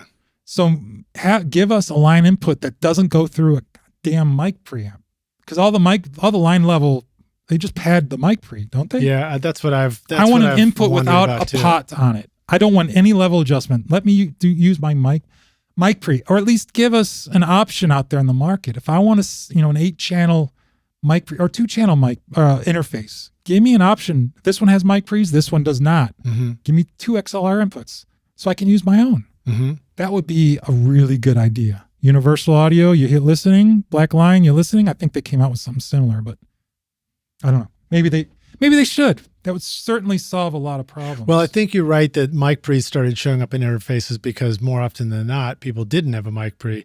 But now that people have started accumulating outboard gear that's cool and building a collection of mic pre's, then you're like, all right, now how do I get into my interface? You're certainly not going to plug, your beautiful Telefunken mic pre into, a Focusrite. Yeah, in your interface. Even this one, I think this one will do it. I think, but the this mix pre that I'm recording our voices on right now, Sound Devices, it's got mic pre's in it, and they sound great. But if I want to use the mic pre's that are right behind you, for example, then I need to set levels there, and then just like you described, figure out over here. Okay, now what's the line level input? Aren't going to know how to do. I don't know how to do that, so you can't expect somebody who's doing this as a hobby. It's just frustrating, and it'll drive you away. If I had an XLR input with no gain on it, that's what I want. Yeah. I would buy that 100% of the time over something with mic pre's in it. Anything else coming from home studios that just the edits. The edits are all bad. You got to do a crossfade, the low levels. Other than that, what about sounds? I can take care of that. Using too much space, catching too much room, catching not enough room. At that point, you can't really fix it. But no, I haven't run into that too much. Vocals usually have a lot of foot noise. If you step on your floor, you get this low sub stuff. You got to do a lot of high pass filter. What do you think people should do to avoid that? Stand on a rug or something. I don't know. It still won't eliminate it. You think they're not using shock mounts for mics and stuff like that? Maybe it could be any number of 1,000 different things. But I can usually work around that. For some reason, that's never caused me much trouble because you can always filter something. Do a little audio suite of a P-pop. Or something. I can get around that. And the other thing is it's weird now because you're recording, you're mixing stuff from these interfaces and they don't have any EQ going in. These are flat. You know how bad drums sound when you stick a mic and you don't EQ it going to tape. I don't EQ much going to tape, but I EQ the crap out of my drums. Right. And so I got to make tones and then I got to make different tones to fit my mix. So I'm like a tracking engineer and then I'm a mix engineer. Well, first I fix my edit. I fix all the edits. So I'm like a garbage man. I'm cleaning up your apartment. So you're saying when somebody delivers stuff to be mixed by you, your first move is tweak each sound and get it ready. No, my first thing is to organize their sessions. Okay. Because they're like hoarders. But you're not like pre-EQing and then bringing that over to the mix and then. Yes, I am. You are. Okay. Yeah. And how do you do that? What are some? Well, I'm using an analog console, so I'll set up like the SSL, the same SSL we all use, the Waves Evo, right? I'll put that on every channel, almost every channel, get my tones, right, and then it feeds into my console, and that's where I can get my mix tones. So to clarify, meaning the plugin lets you get a sound coming out of Pro Tools, and then that comes out on the console where you can now use the console EQ to do like my mixing EQ right, choices. Exactly. So I'm basically tracking and mixing in one session. Right, because if you had tracked a band at your studio, you would have EQ'd the sounds on the drums as they gotten recorded. Album tones on tape. Yeah. Yeah. Whereas what I'm getting is just flat 57 tones. Yeah. With pretty bad mic positions. And I mean, that happens even to me too. Any studio where you have primarily mic pre's, maybe it's just mic pre's and compressors and you don't have the console, you're just not typical to do that. And I do agree with you that we let go of something. I mean, sure, so much. Yeah, we over EQ'd plenty of times when we started. That's how we learned, right? but we did let go of something that was. We threw the baby out with the bathwater. Yeah. So to speak, Remember in college they told us to record stuff. Well, the teacher I had told us to record it flat. And that's just because we were messing up with the EQ. Maybe so. Maybe it was for our own benefit. But man, you got to get good tones on tape because what if that went to another engineer to mix? Yeah. And they're like, well, this guy doesn't know what they're doing. Well, also I think there's just compositionally, there's a missed opportunity because I think we'll sometimes make sounds that just don't fit in the space of the mix while we're making it. Right. Exactly. Musically, it's a great idea. It's a great part, but it's just killing things with especially things like low cut and low end and stuff like that. Stuff that's going into like stacks of instruments and vocals that just doesn't need to be in there. Yeah. And then you have to remember to do it with a plug-in, but it's like now you're doing it kind of after you recorded it instead of and the monitor. I'm not blaming anybody because that's just the way modern. I hate this word too. Workflows. It's such corporate terminology, but that's the way modern that's the way people work now. You don't have a way to monitor. You don't have somebody isolated in a studio and you're in a control room tweaking their tone. No, it's you. Your mic is right there. Your headphones. You're wearing headphones. You can't really tweak stuff because you're hearing. I don't know. You're not being able to hear it. And so in a way, it makes sense to not to just leave it flat, because if you don't know what you're doing, you maybe don't want to make adjustments to it. This is the best case scenario right now, but I still wish there was a way to get good tones going to a tape, as we say. Yeah, but, it's just not in modern recording.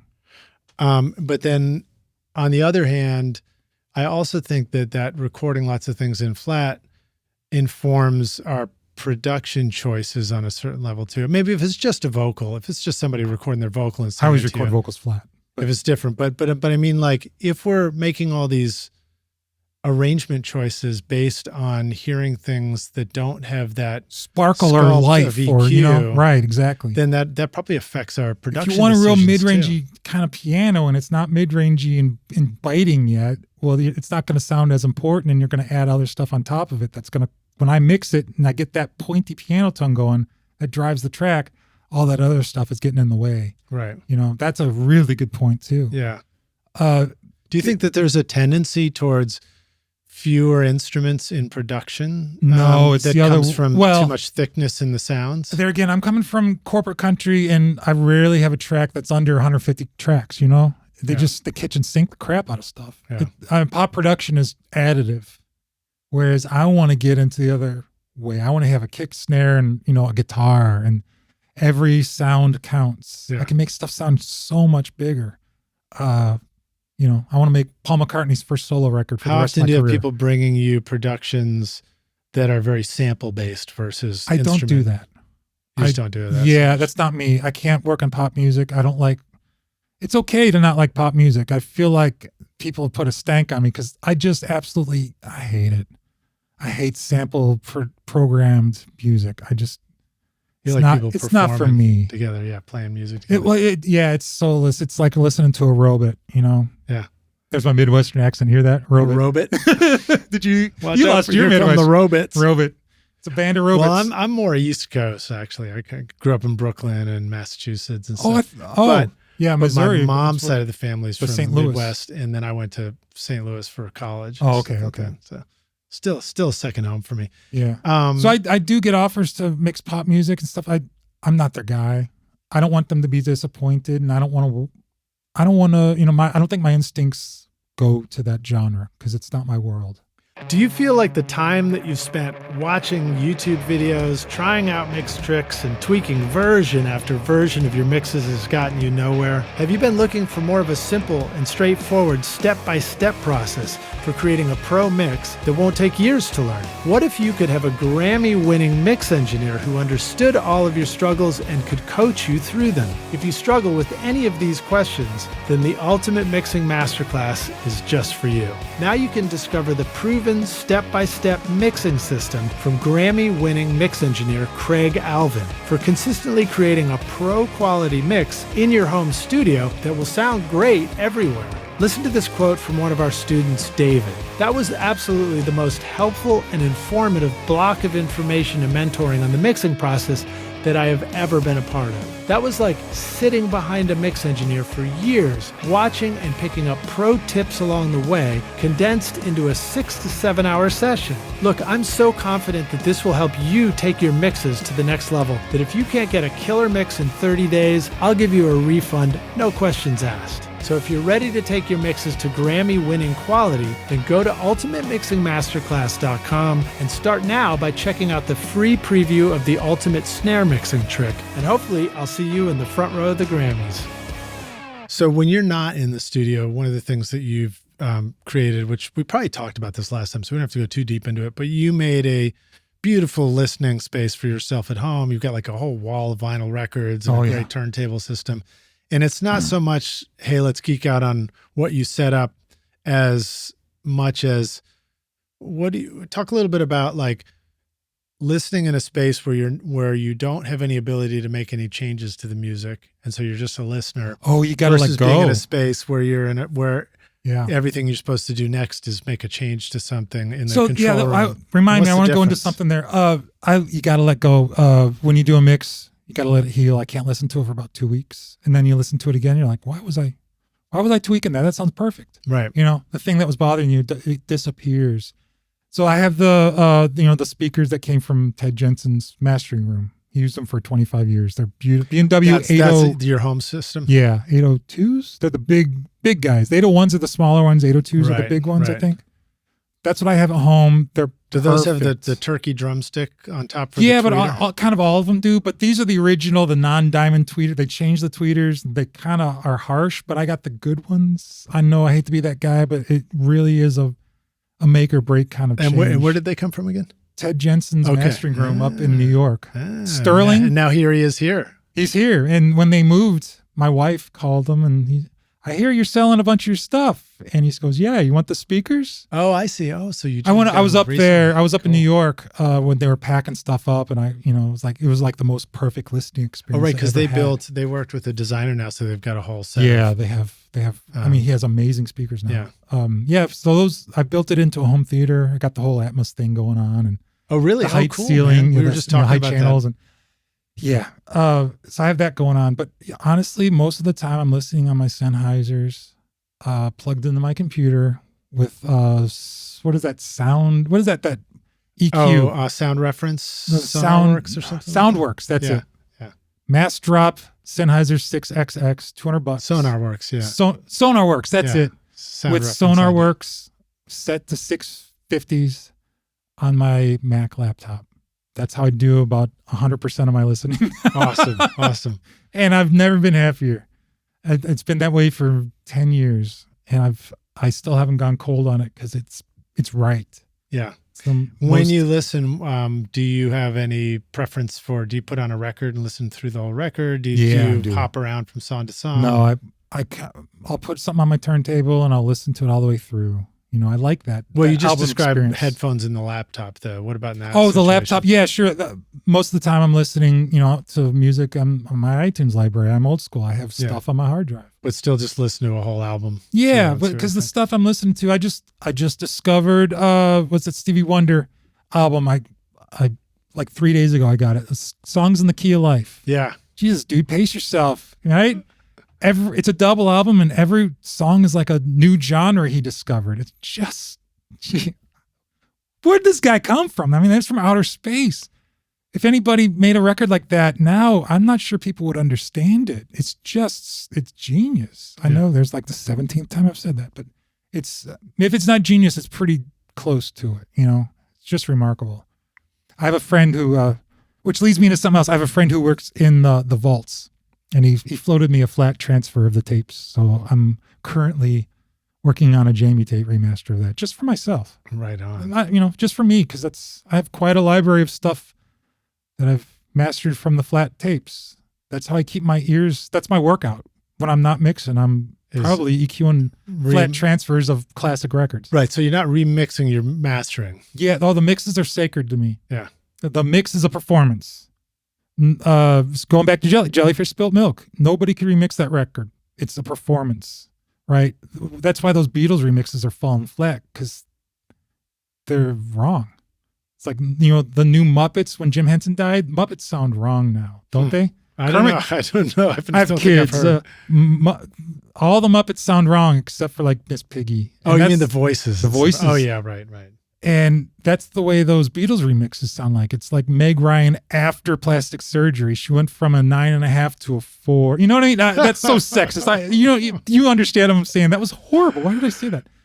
But the mixes are sacred. So I'm remastering them, just to keep my ears pumped up. And then I'm comparing it to stuff, that like Bernie Grunman did, or, the mastering engineers did, just to keep myself in check. Yeah, that's cool. Well, it's fun to resculpt stuff. It reminds me too of like when we first, for me, an introduction to audio engineering was having a car stereo, and I put in a graphic EQ with it. Yeah. Or even before that, you just reach for the treble and you're like, what's the treble and bass thing do? Right. And that's like our first version of mixing, really. And I've gone back to that in mixing. I kind of use them as bass and treble knobs. I've never done surgical EQ, but that's the way I mix, 8K and 100 hertz. Right. Except for that's one of the reasons why it's smart to pre-sculpt the sound when you print it. Exactly. So you're making the bolder production decision.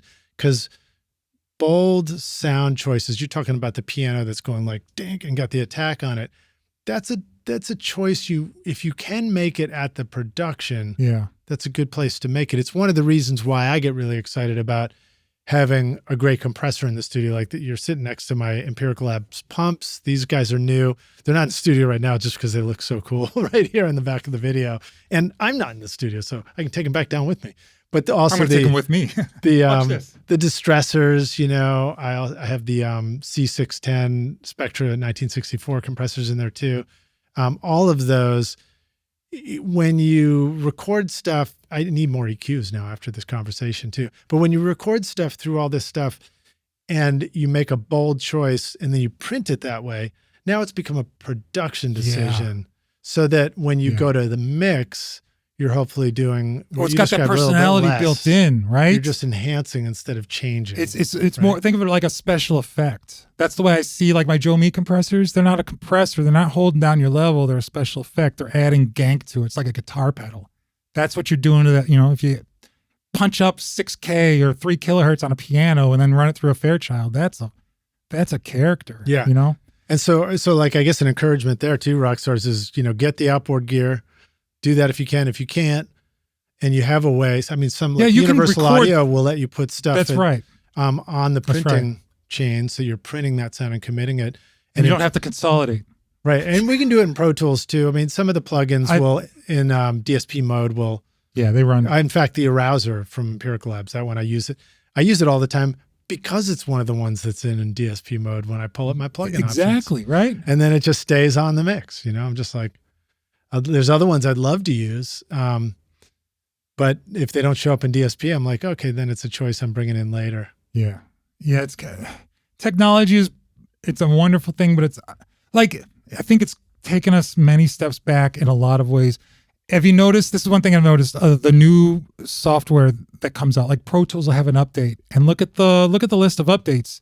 They're all ways to fix bad performances. They're nothing we needed.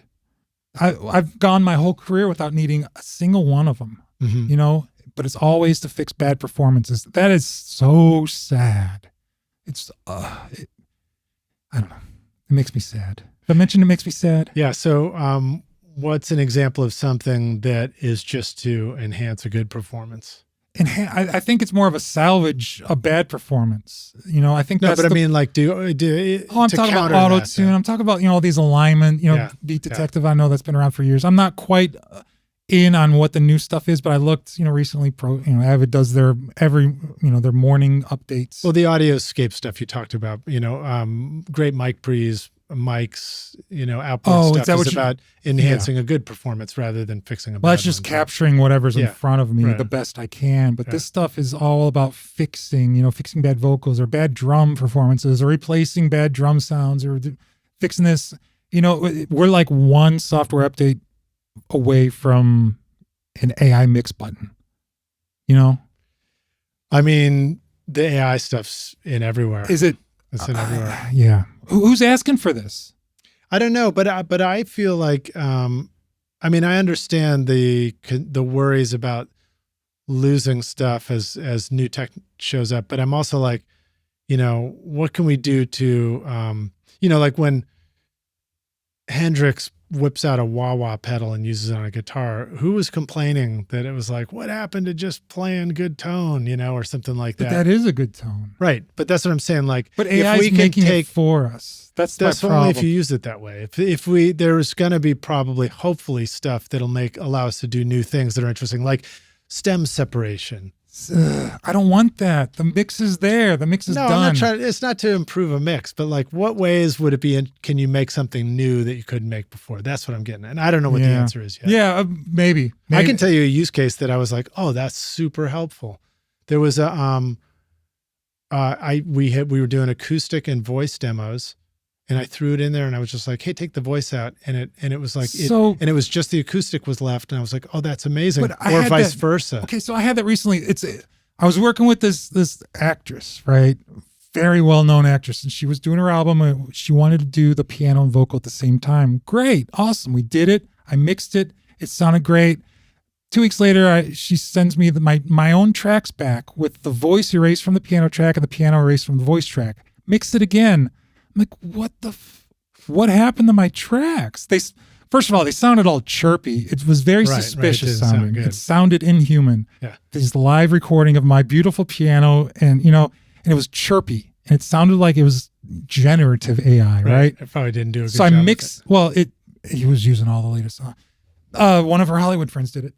Anyway, so I mixed it, and it sounded smaller. And she's like, "Why does this sound worse?" And I said, "Because you took half my sound away." I had another one. They did that with drums. They took all the cymbal bleed, all the leakage away. Mm-hmm. Why do my drums sound smaller? Because you took half my sound away. That sucks. I can't do it. I know that's how some people work. That's not how I work. I listen to too many Zeppelin records. Leakage is your friend. Yeah, and I'm gonna clarify the point I was making. So the point I wanted to make was not that it would be that the taking a voice out of an acoustic guitar made the acoustic of the voice sound better. The point I wanted to make is in a production process, when you're at the beginning of a creation, and let's say somebody sends you a voice and a guitar and they only know one strum pattern, and it's kind of killing the possibility of where this song could go. Right. To remove the guitar, and all of a sudden you just got the melody, and you're like, oh, what would this be with a totally different thing? To me, those are moments where it's helpful, Well, that's good. I love that example. That's a great example. See, my mind didn't go there. I went negative too quickly, but I get it. But we're using it to fix stuff that doesn't necessarily need to be fixed. Right. No, I get your point. Because you're being raised with all this stuff. If you're coming into it now, you think that's standard operating procedure, right? And it's just not. All these, denoising things, or taking breaths out, for instance. That makes me feel like I can't breathe. Right. Everybody takes breaths out, and I'm sitting there adding them back because I want it to sound like a human being. I know that's not cool and hip now, but I'm tired of the humanization being taken out of the human elements being erased from music. And I hate it. Yeah. I think I would have hated this in my 20s too. So I don't think this is an old man thing. It takes music is emotion. Imagine an actor acting as stiff as we record music. It would suck, right? Or it would be like, we just changed. We just watched a Dynamite, movie. I mean, but without the humor. It would be horrible. That's what music sounds like. It sounds like this, it's horrible. So that's why I'm going the other way. Does that make sense? Yeah, totally.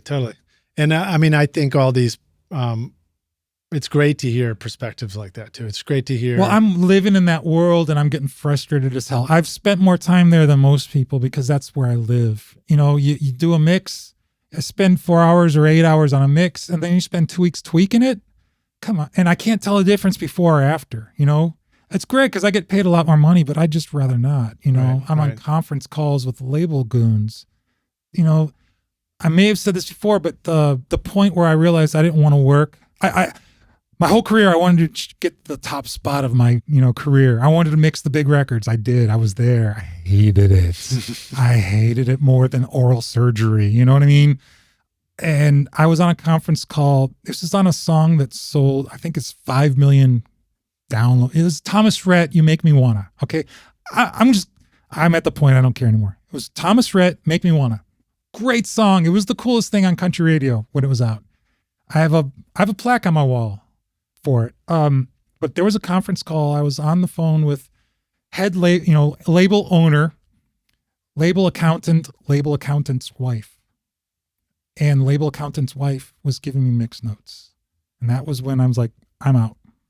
It would have sounded better in doubly. No, yeah, it was that kind of stuff. Well, my friend thinks, but they didn't think that. And this, they're asking. Everybody has an opinion. Who cares? The only opinion I care about is the artist, or the producer. They tweaked and tweaked that mix. Maybe it didn't get as bad as I thought it because I kind of resisted a horrible. You send them the same mix, label it differently, that old gag. I didn't do it on that, but I don't know what happened. But many times I'm on these, the mix tweaks are pages. And it's all stuff like, who cares? Who cares? That's not necessary. There's a breath there. Oh, the second hit of the tambourine in the third chorus needs to be a quarter beat. It's that kind of stuff. Nobody cares. It doesn't make the song a hit. Well, we were talking about that idea of when you're listening at home on the stereo, you're listening without the ability to make changes, unless you're listening at a record label where somebody said, "Hey, write down all your changes." Yeah. Anybody have thoughts? No, you didn't earn the right to have an opinion on the mix. I'm sorry. The record label is the publicist. Publicist. They're an advertising agency, right? Isn't that what their job is? Mm-hmm. It used to be to find new talent and take us into new eras of great musical of musical greatness, right? I don't know if it ever was like that. That's the way I thought of it in my head. But now it's just advertise this stuff. Get it out there. Your social media managers don't have opinions on the mix. We're the creative people. Yeah. Right? That's horrible. That's why I don't work with them. Mm-hmm. I don't want to take... So there's a girl I worked with. All right, she wanted to be an artist. We did her thing. She shopped it around. She wasn't very good. I mean, it wasn't there to be had. We tried our best. It didn't happen. And then she gets a job with the record label, and now I'm taking creative orders from her. She didn't know enough to make her own music good. How does she know enough to make this other person's stuff good? It's very frustrating. So yeah, I ran full speed out of corporate world. It's not too hard. All you have to do is next time they call you for a mix, you say, "Oh, I can do it in 4 days." That's it. You're done. They'll That's never amazing. call you back. 4 days. Oh, I can do it next week. Right, because then right. You know, Because otherwise They want it now. They want it now. Right. Yeah. Yeah.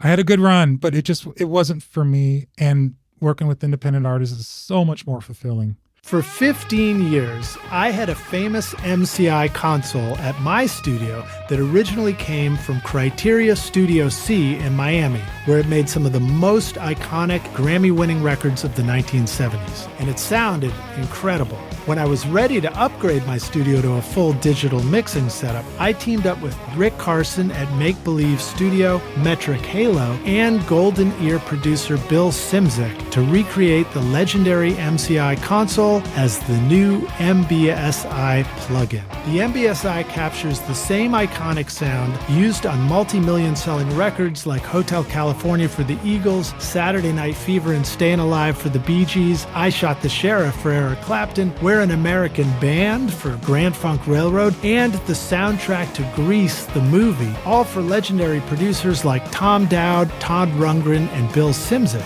The MBSI plugin not only delivers the authentic sound of the original MCI console faithfully, but it also adds new features like a top-notch compressor, overdrive, and a dual EQ filter switch, adding tools that Bill Simzik said he would have loved to have in the original console. Now you too can get that Grammy-winning MCI sound in your home studio. Whether you're recording or mixing, you can experience the sound of Miami 1976 with the MBSI plugin and soak up a little sunshine in your sound at makebelievestudio.com/MBSI.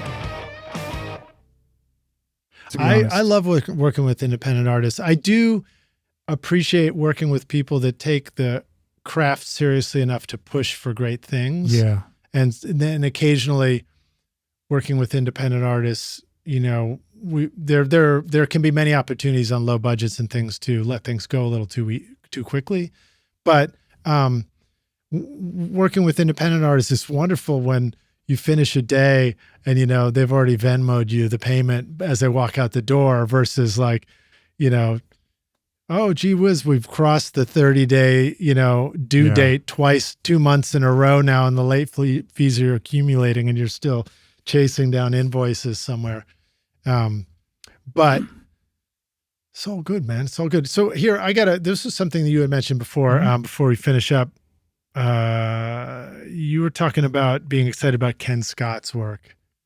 Ken Scott's work. Attempts to recreate the classic 1960s sound. Everybody drink because I'm going to mention 1960s again. Ken Scott, the White Album. Listen to those recordings that he did. Remember Jeff Emmerich got so frustrated with the Beatles he quit during the White Album. Yeah. Right, because there was so much arguing he couldn't take it emotionally.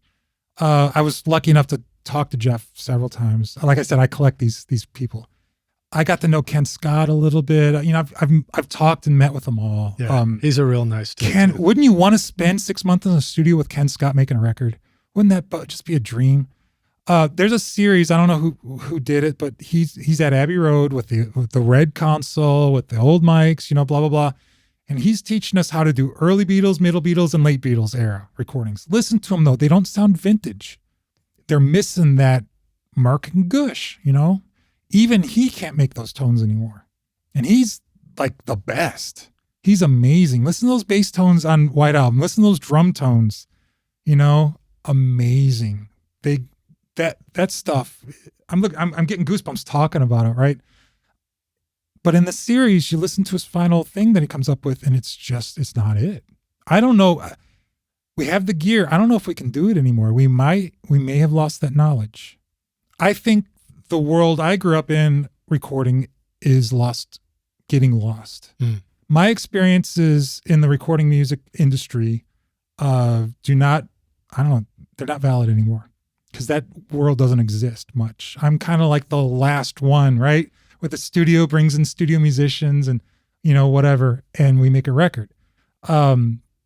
Nowadays, it's all done in bedrooms with a 2-octave keyboard, and all these plugins, producer packs. So you don't really have to know. I don't know how to get drum tones. I got a CLA plugin. Does it all for me, right? A lot of this knowledge is being erased. Mm-hmm. It worries me to death. Because I have nothing else to worry about because I'm lucky. I'm lucky. I don't know. I wish we could go back and ask Glenn Johns. Well, maybe not. I asked Glenn Johns that Ogden Nut Gun Flake album. How'd you get the drum sounds? And he goes, well, first of all, you got to get the small phases in there. I'm like, okay. No. I just want to know how you got that drum sound. How did you do that? I don't know. Right? It ain't about the gear because I got the drums. I have all the mics. I have all the mic pre's. I have all the stuff, and I can't get anywhere close to what they're doing. Oh, so you're saying you are accumulating some of the same tools to try and copy? I have the tools. I have a 64 Black Oyster drum set with the Rogers tom mount. I mean, I'm down to the minuscule. It ain't about that stuff. It has nothing to do with that. I mean, it has something to do with that stuff. Well, definitely the player makes a big difference. Yeah, but people say that. But you listen to any garage band recorded in the 60s and it has that 60s tone, all of them do, yeah. There are a couple great sets Rhino put out in the 90s called Nuggets and Son of Nuggets, and it's all this garage band stuff. One set's from the US, one set's from Europe. Brilliant recordings. Horrible recordings, but they're amazing. They're like big Technicolor VistaVision recordings. They're kind of band limited and, squished and distorted. I don't know how to get those tones, and it frustrates me to no end. I can't get the tones on a Simon & Garfunkel record. Roy Halle, I don't know what he was doing. Snare drum and Homeward Bound. I'm going to give you a mic, a U67, and a mic pre, and you get that tone. You can't. I think we need to start a new series, a new channel called Tone Hunters. Tone Hunters. And we just go around and but we have an enormous budget, so we can travel the world. Well, there's somebody doing it. Meet with people and try. Reverb has a YouTube channel. Things. Reverb has a YouTube channel. Have you watched this? Actually, Tone Hunters already exists, and it's right next to Podzilla and Poddamn. There's this guy, that's the Reverb YouTube channel. Young kid. I don't know how old he is. Really nice guy. I don't know. I forgot his name. I'm so sorry. But what they do is he and this drummer, she goes in and plays the drums, and he dials in the tones from specific records. We're going to get the tones off of this Black Eyed Keys record. We're going to get the Motown drum sound. Oh, cool. Dude gets close. He's closer than anybody I've heard. He's still not 100% there, but I'm not sure it's possible. There's something in the zeitgeist. So Rockstars watching this, drop a comment in. Just drop it in. Use the comments. Put the link into the name of that channel because whoever's watching it knows. Watch the one on Motown. Boy, does he get close. Yeah. And he's sitting there and he's under biasing the tape so it gets that bright distorted sound. He's got the full tape and everything. Oh yeah, I think tape's part of it. Yeah. These plugins. Do you still have your tape machines or do you? I do. I have a Studer 827. I have a 440. I have a couple Ampex machines. Nice. Dude. Yeah.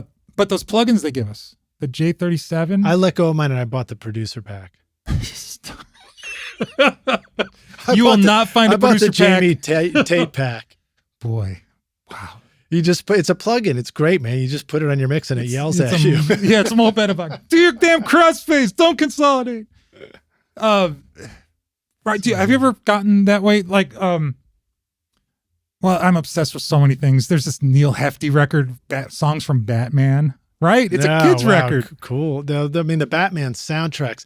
I mean, to me, or one of the sounds is all the Esquivel? sounds of the cartoons and TV music. That's, man, so, the Warner Brothers, the Hanna-Barbera. Like who made the Flintstones This is exactly what I'm talking about. How did they do that sploink sound? Tell me how they did that. I don't know how they did that. Sploink? Yeah.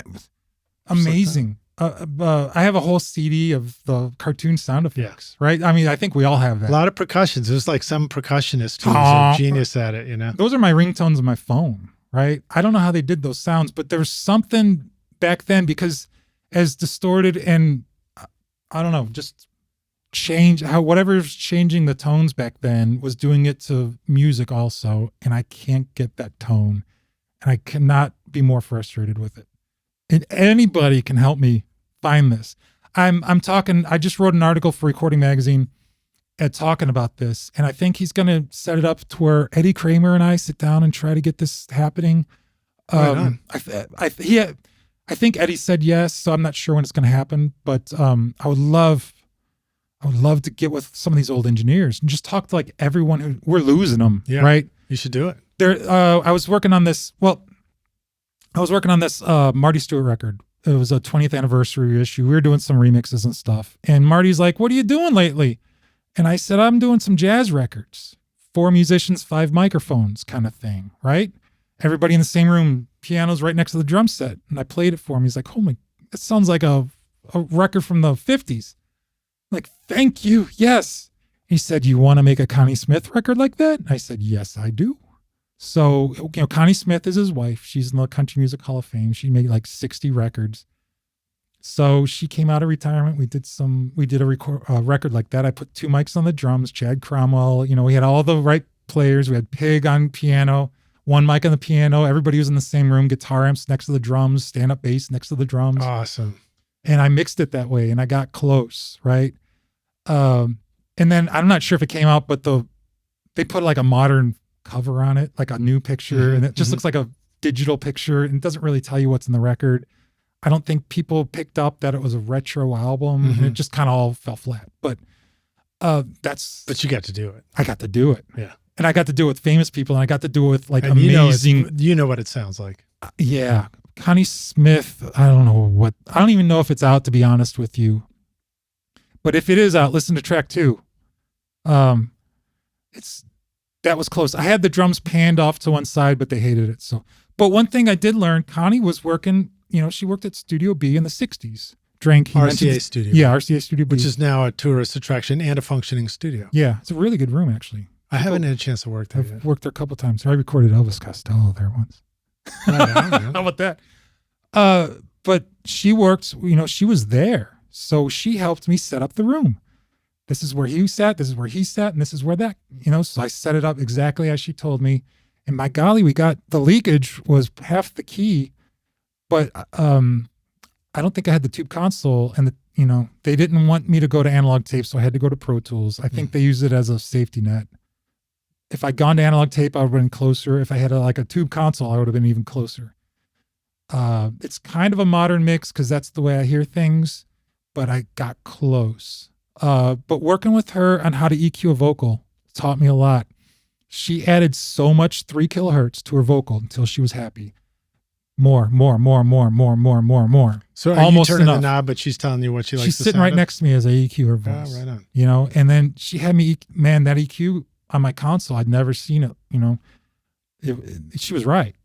I recorded her with a 47, blah, blah, blah. But she helped me get that vocal tone, and that was the key. Wow. I learned a lot from her, actually. That's cool. Yeah. I don't know if it ever came out. I hope it did. You've been down to Muscle Shoals yet? No, I haven't. Have you heard about it? Oh, yeah, a little bit, yeah. Yeah, those records are pretty cool. That Bob Seger check stuff. it out, man. You'd have a blast. Just going down there to even visit and just take a tour of Muscle Shoals Sound and Fame Studios, that alone is 100% worth a weekend trip. I've done Abbey Road. I've done Sun. I've done others like that. Yeah. So I need to go down there. It's fun. All right, dude. So this is a question that I've asked you before, but I'll ask it again. We get to take the Wayback Machine, Wayback Studio Machine. and you go back in time and you find young Jamie and you say, listen, dude, here's the single most important thing you need to know to be a rock star of the studio yourself one day. What advice this time around do you feel like going back and giving yourself if you could? I think it's about the personality. People have to feel comfortable with you. You have to make them feel welcomed and loved and listened to, really get on their wavelength, understand what they're telling you, because they're feeling it with all their soul. Some of these people are, This is their whole dream to make a record. This is a big event in their lives. Now that I'm not working with like big artists, I'm working with people. This is the big event of their life. This marriage, kids, right? That's a big deal to put on your shoulders. So man, you gotta make them happy, make them feel loved, right? I think that's so important. I think a good takeaway from that too is that reminds us once again why it's so important to go in the direction of what you actually love too. Yeah. Because if you follow what you truly enjoy musically, whether you're making the music or whether you're recording the music or whether you go after stuff instead of, there's a lot of opportunities, especially for us coming up in a place like Nashville, where you're surrounded by professional, successful music making on some level. So there was a lot of opportunity for us to look and say, oh, maybe that's how I should do it, because that seems to be a real job, or that seems to be good, even though maybe I really like this thing over here. Yeah. But like when we pursue something that we really enjoy, it makes it so much easier to do what you just described, because then you're genuinely giving them the feedback because you feel it. I think I finally found it. I went where the opportunities were, and it wasn't necessarily aligning with my musical tastes. No, none of these musicians like the music that we're playing. I'll give you a hint. Nobody does. Even the record label goons they understand what you mean on like a lot of the commercial stuff like that. Yeah, there's one guitarist who's like, if I have to play a song about beer again, I'm going to shoot myself, right? Well, that's all we do. We do songs about beer. Is that a song title yet? I don't know. Beer Truck, Tattoo Farm. I'm not sure. They're all, but that's all we do. Country music has been devalued to the point it's all just motivational party music. So when we do work on something we love, man, we dig in. It's just such a great day for us.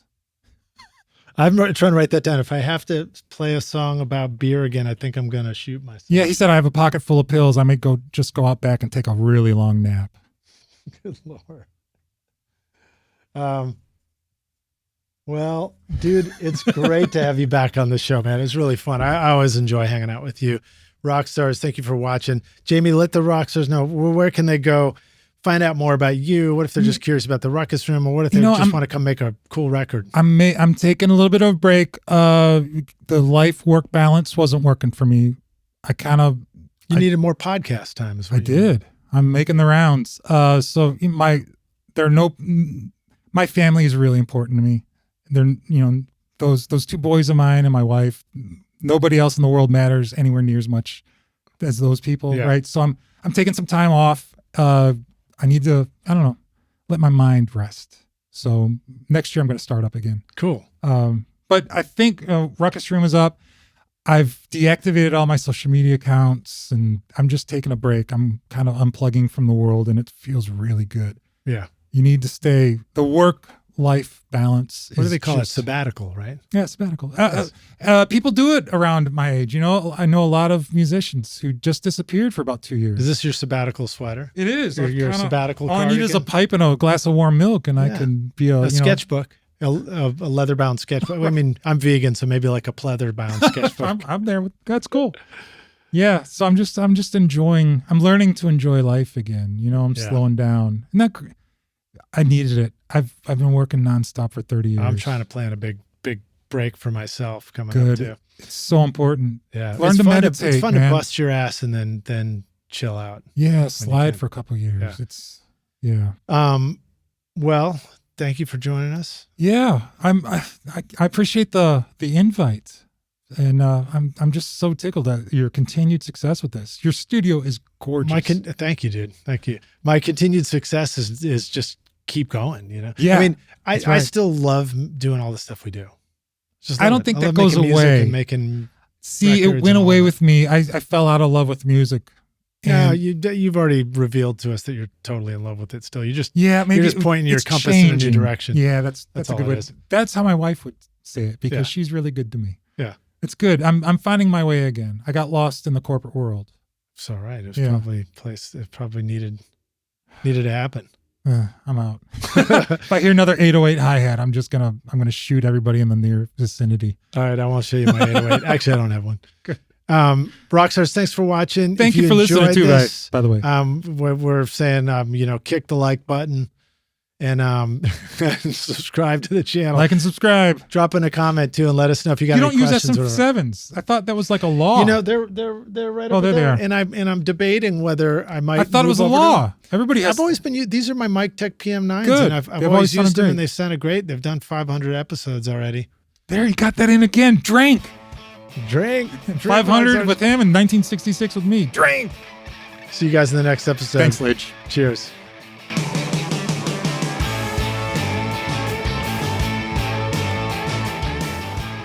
Thanks so much for listening to Recording Studio Rockstars. If you enjoyed the show and want to help make it better, then please share this episode with your friends on social media and leave a rating and review on iTunes to help the podcast reach more rock stars like yourself. You can click directly over to iTunes or go to rsrockstars.com/review for an easy explanation. And remember to hit the subscribe button to keep up with weekly episodes. And if you're ready to make your best record ever now, then head over to Recording Studio Rockstars Academy, where you can start with my free course at mixmasterbundle.com. Thanks so much for listening, and thanks for being a rock star. I'm Lij Shaw, and this is Recording Studio Rockstars. Now, go make great music.